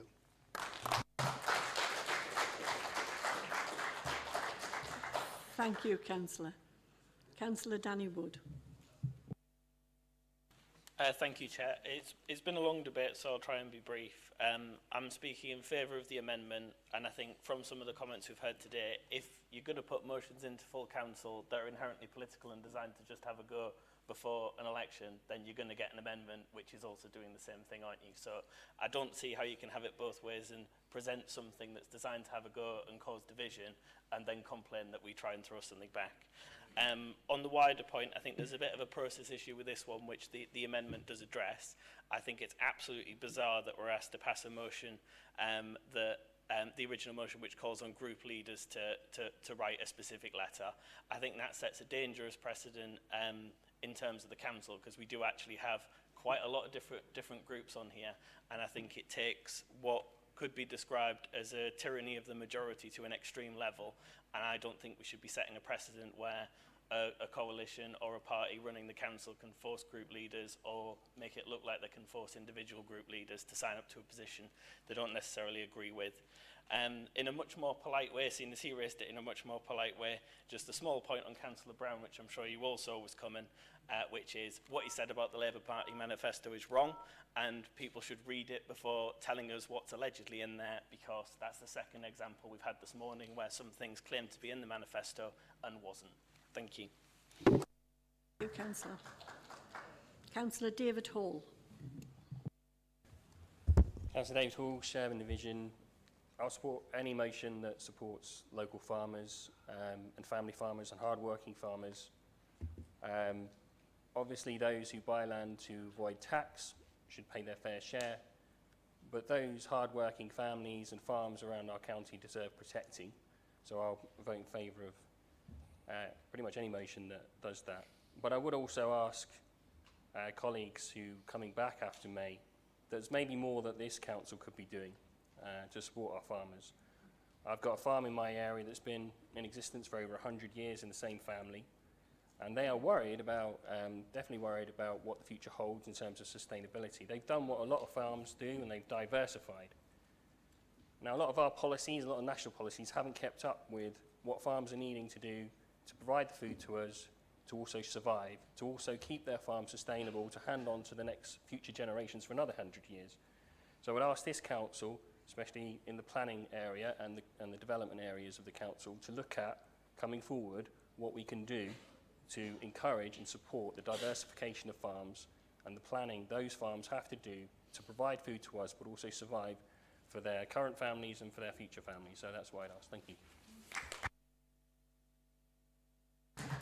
Thank you, Councillor. Councillor James Rowlandson.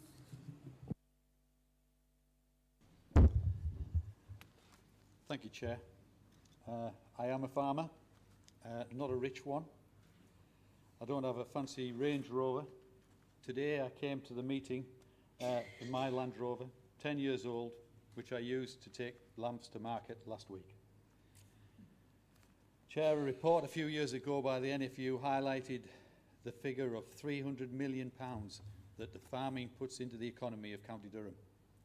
The farming industry supports tractor manufacturing, car and equipment dealers, engineering firms, jobs and much more. Food security was in the Labour manifesto, guaranteed.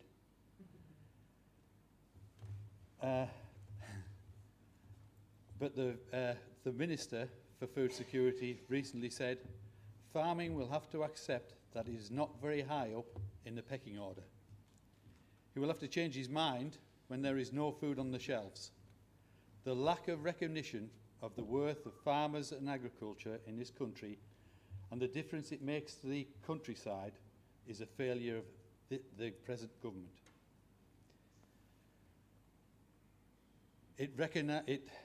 This moment, it comes in the back of an attack on the poorest in our country and our county. It started with the withdrawal of the winter fuel payments to pensioners, an attack on business and jobs with the national insurance rise. We now have an attack on personal independent payments, reducing the money to those who can't least afford it. This government is attacking all parts of our communities in County Durham, and it beggars belief that it's done by Labour. I will be supporting the motion and against the amendment. Thank you, Chair. Councillor Gunn. I'm really sorry, Chair, but some of these speeches that are being made are not focusing actually upon what we're supposed to be discussing, making it into a political debate with a list of things that are coming out here, which is really politicising an important debate. I'm not saying it's not an important debate, don't agree with the full motion, but it is nevertheless a debate on the issue of farming. And Councillor Rowlandson has actually said he's a farmer himself. We understand that. But really, if you want to focus upon farming, I would say through you, Chair, that focus upon farming and do not give a whole list of things which there is a lot underneath of. Thank you, Chair. Chair, personal experience. Sorry.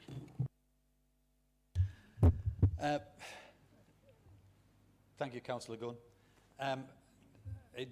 In other meetings, it hasn't stopped Councillor Marshall from going on about the Conservative government in previous meetings. Thank you. Thank you, Councillor. Councillors, all debates are political. This is our last debating session. Can we please let's just get through this and be nice. There is no one else registered to speak. Councillor Bell, would you like to give your right of reply? Thanks, Chair. Well, unsurprisingly, I won't be supporting the amendment. I'll explain why in a moment. First, let me try and deal with some of the points that have been raised. It's political. Why now?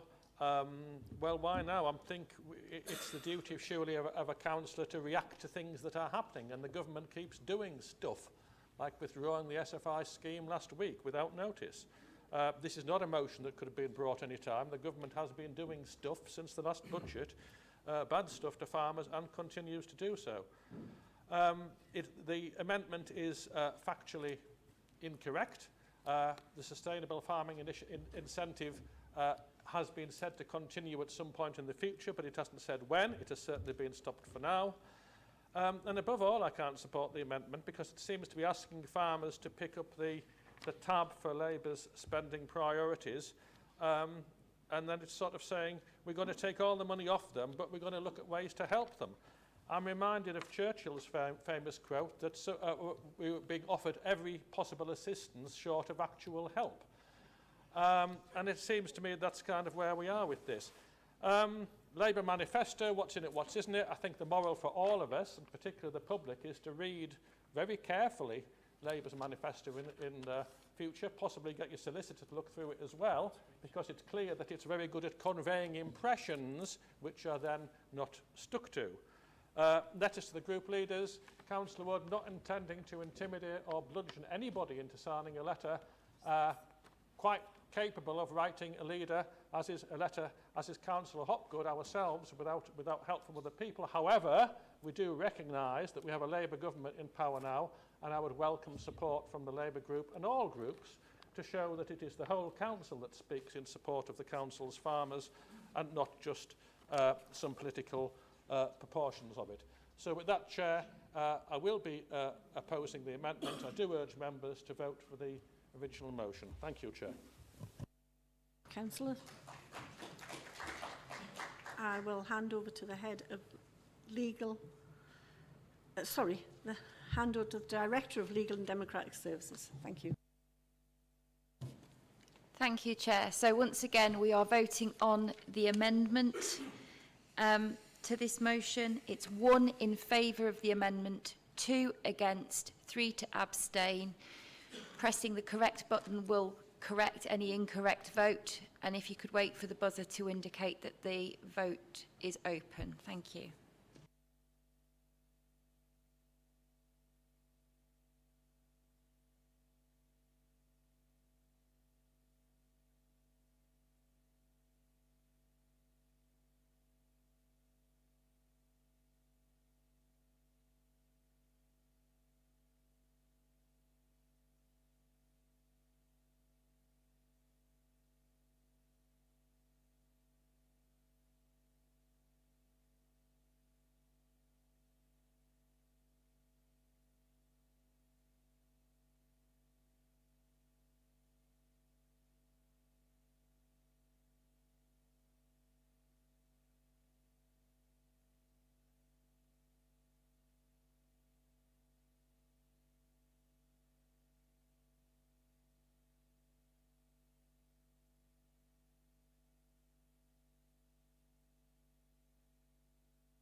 We're closing the vote, councillors.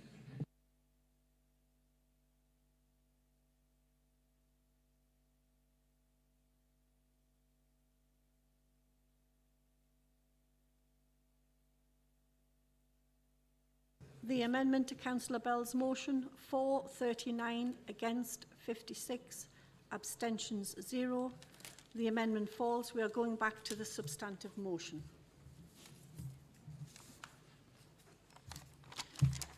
Councillors, we have 14 minutes left of the time to debate. We have one councillor registered to speak. Councillor Marshall, would you like to speak? Chair, just briefly, it was just to say that following the elections in May, you know, if things go the way we expect, I'll be setting up a working group, cross-party, to work with farmers, and hopefully that'll go some way to satisfying Councillor Rowland's cravings to spend a little more time with us, Chair.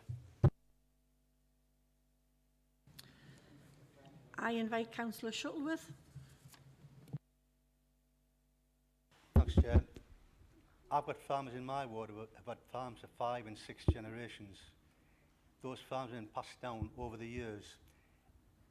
And farmers are working 12, 15 and 18 hours a day, more so now when it's lambing time, to make a living. And they don't all have fancy Range Rovers. Some of them down south maybe do. The arable farmers with 10,000 acres.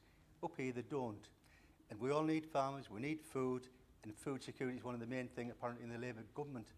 And as for Councillor Marshall saying he's going to set a working group, he mightn't even be here on the 2nd of May. So I'd ask you to support the original motion.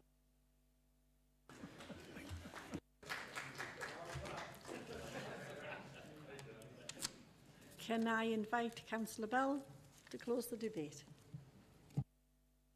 Thanks, Chair. I think it's all been said. Yes, well, obviously, we, Councillor Shuttleworth and the leadership are going to meet with local farmers and look Business Durham and Councillor Scott to look what the council can do to assist farmers in the county. Obviously, speaking as portfolio holder for finance, that does not involve, unfortunately, actually direct giving away of money. You would expect me to say that, and I do. However, we will do what we can to make sure that farmers are aware of what support is available by way of diversification, business enterprises, etc. So I'll welcome Councillor Marshall's commitment on that. I think I'd just say that farms are a pretty unique sort of industry. Once a farm is broken up and sold off, it is gone for good, and I think that's the point. You will always find a market, someone who wants to buy a house and 10 acres or so for a pony paddock or something like that. But once a farm is lost, it's lost. Once that farming family is no longer working the land, it's no longer working the land. I do hope that this current government learns to value farmers. I'm not saying the last government, the Conservative government, was particularly good with farming either. It wasn't, frankly. I think there's a big gap between all of our elected national politicians and the people who work the land. But I do hope that the present government will just take notice of this motion and pause and think. That's what Graham Morris has asked them to do. Pause, think and consult. We recognise that there are things that need doing on inheritance tax. We recognise that there is money that the Treasury can make from it. But this is not the way to do it. To suddenly introduce this change is not the way to do it. We do not want to be doing irreparable damage to the family farms of this county. And so, Chair, I would ask members, all members, to support the motion and once again reiterate that I would like a named vote. I don't think we need to stand for that again, do we? No. Thank you. Thank you, Councillor. I'll hand over to the Director of Legal and Democratic Services. Thank you, Chair. So it's the substantive motion as moved by Councillor Bell that we're voting on now. It's 1 in favour, 2 against, 3 to abstain. And as Councillor Bell just referenced, when he moved the motion, he did request a named vote, which was valid. So the way in which you vote will appear in the minutes after the meeting.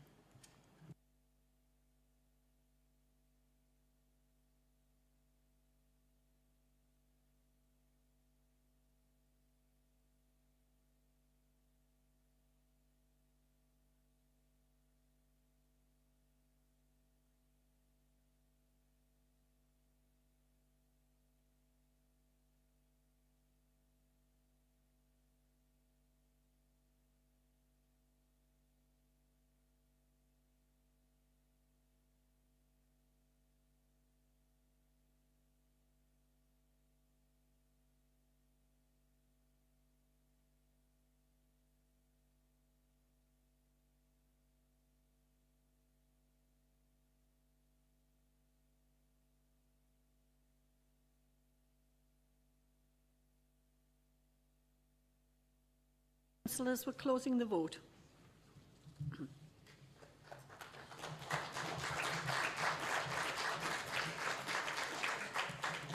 Councillors, the substantive motion for 95, against 0, abstained 0. Motion is carried. Thank you. Councillors, we move on to item 11, questions from members. Members, we have received 2 questions for today's meeting from Councillor David Hall and Councillor Craig Martin.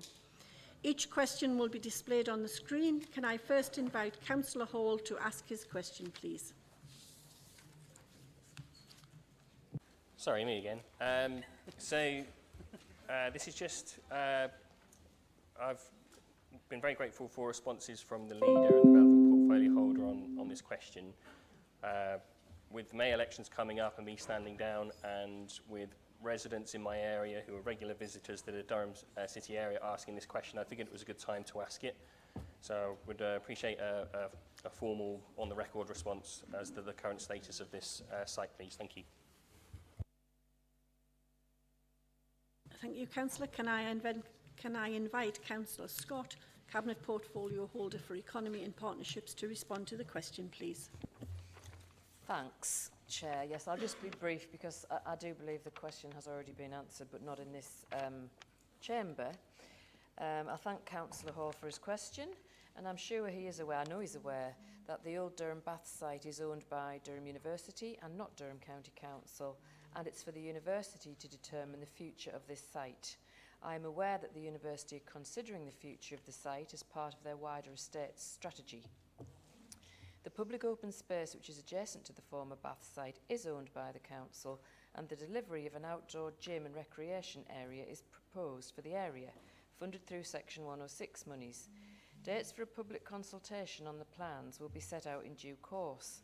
We're also preparing to market the former public conveniences which are located next to the public open space later this year, with the aim of ensuring that the future use of this building will complement the riverside location and surrounding amenities. Thank you. Thank you, Councillor. Councillor Hall, you may ask one supplementary question. Yes, if you don't mind. I think the question's coming from residents, obviously with developments on the DLI site, the Milburn Gate purchasing, also elsewhere in the council there's been compulsory purchase of eyesore sites. I think residents are asking, I appreciate it's owned by Durham University, I know that, it was sold to the Durham University for their business school, who obviously have moved elsewhere. So this is an eyesore site, and with this activity we're seeing in other areas, both in the city and outside, it's a reasonable question to say whether, in your recent discussions with Durham University that you've said you've been having, what are the plans for this site? Because if the Durham University don't have any plans for this site, then are they going to sell it, or are we going to look at enforcement powers as to bring it back into use or do something with the site? Thank you. Yeah, thanks, Chair. Clearly it's not my place to answer on behalf of the university, and I can't do that here today. I would urge, though, Councillor Hall and any other councillor to get involved with the Empty Property Member Officer Working Group that was set up in response to a debate about empty properties across the county here within this chamber, to which hardly anybody turned up to the first meeting. So maybe that's where this conversation needs to go. Thank you. This isn't a debate. Okay. We have asked the question and you've had a supplementary. Thank you. Okay, thank you. It would be nice to have had an answer, though. Thank you very much. Councillors, can I now invite Councillor Craig Martin to ask his question? Thank you. Councillor Craig Martin, North Lodge and Chester Street. Following the welcome announcement of Durham Women FC's partnership with Durham County Council to utilise the Riverside sport facilities in Chester Street, residents of the town will have concerns such as the community continuing to have use of these facilities, that all local teams, clubs and schools get to use the facilities in a fair and equal manner going forward, and finally, that although that this will be football focused, the need to revitalise and continue to support the running of the other sports facilities on site, such as athletics. Can the portfolio holder reassure our town that whatever agreement is created, it guarantees community use and deals with these concerns? Thank you, Councillor. Can I invite Councillor James Rowlandson, Cabinet Portfolio Holder for Resources, Investment and Assets, to respond to the question, please? Thank you, Chair. Can I thank Councillor Martin for his question? The recent announcement is a partnership between Durham Women Football Club and Durham Cricket Club. Their ambition to pursue a new state-of-the-art facility to support elite women's football and cricket with associated facilities for male and female grassroots and community activities. The Council and the clubs themselves acknowledge that the proposed development is at an early stage, but we have committed to exploring this exciting opportunity for Chesley Street and the county. In the context of the master planning aspirations for the site and the wider regional and national ambitions for women's and wider grassroots sport and physical activity for all. We have some fantastic female sporting talent in County Durham and beyond, and this is an exciting time for sport in the North East as we work towards our ambition of becoming the UK's first region of sport. There is still much work to do on these proposals, and we ensure there is meaningful engagement with the relevant stakeholders, including local sports clubs, residents as part of taking this forward. When the project has been further developed, the Cabinet will need to give consideration to the proposals and the next steps in relation to the facilities and assets at the Riverside. Whilst nothing is finalised or fully agreed at this stage, the proposal demonstrates the potential of Chesley Street and County Durham to play a leading role in the future of sport in our region. Thank you, Chair. Thank you, Councillor. Councillor Martin, you may ask one supplementary question. Just thank you for the response, and I have no supplementary.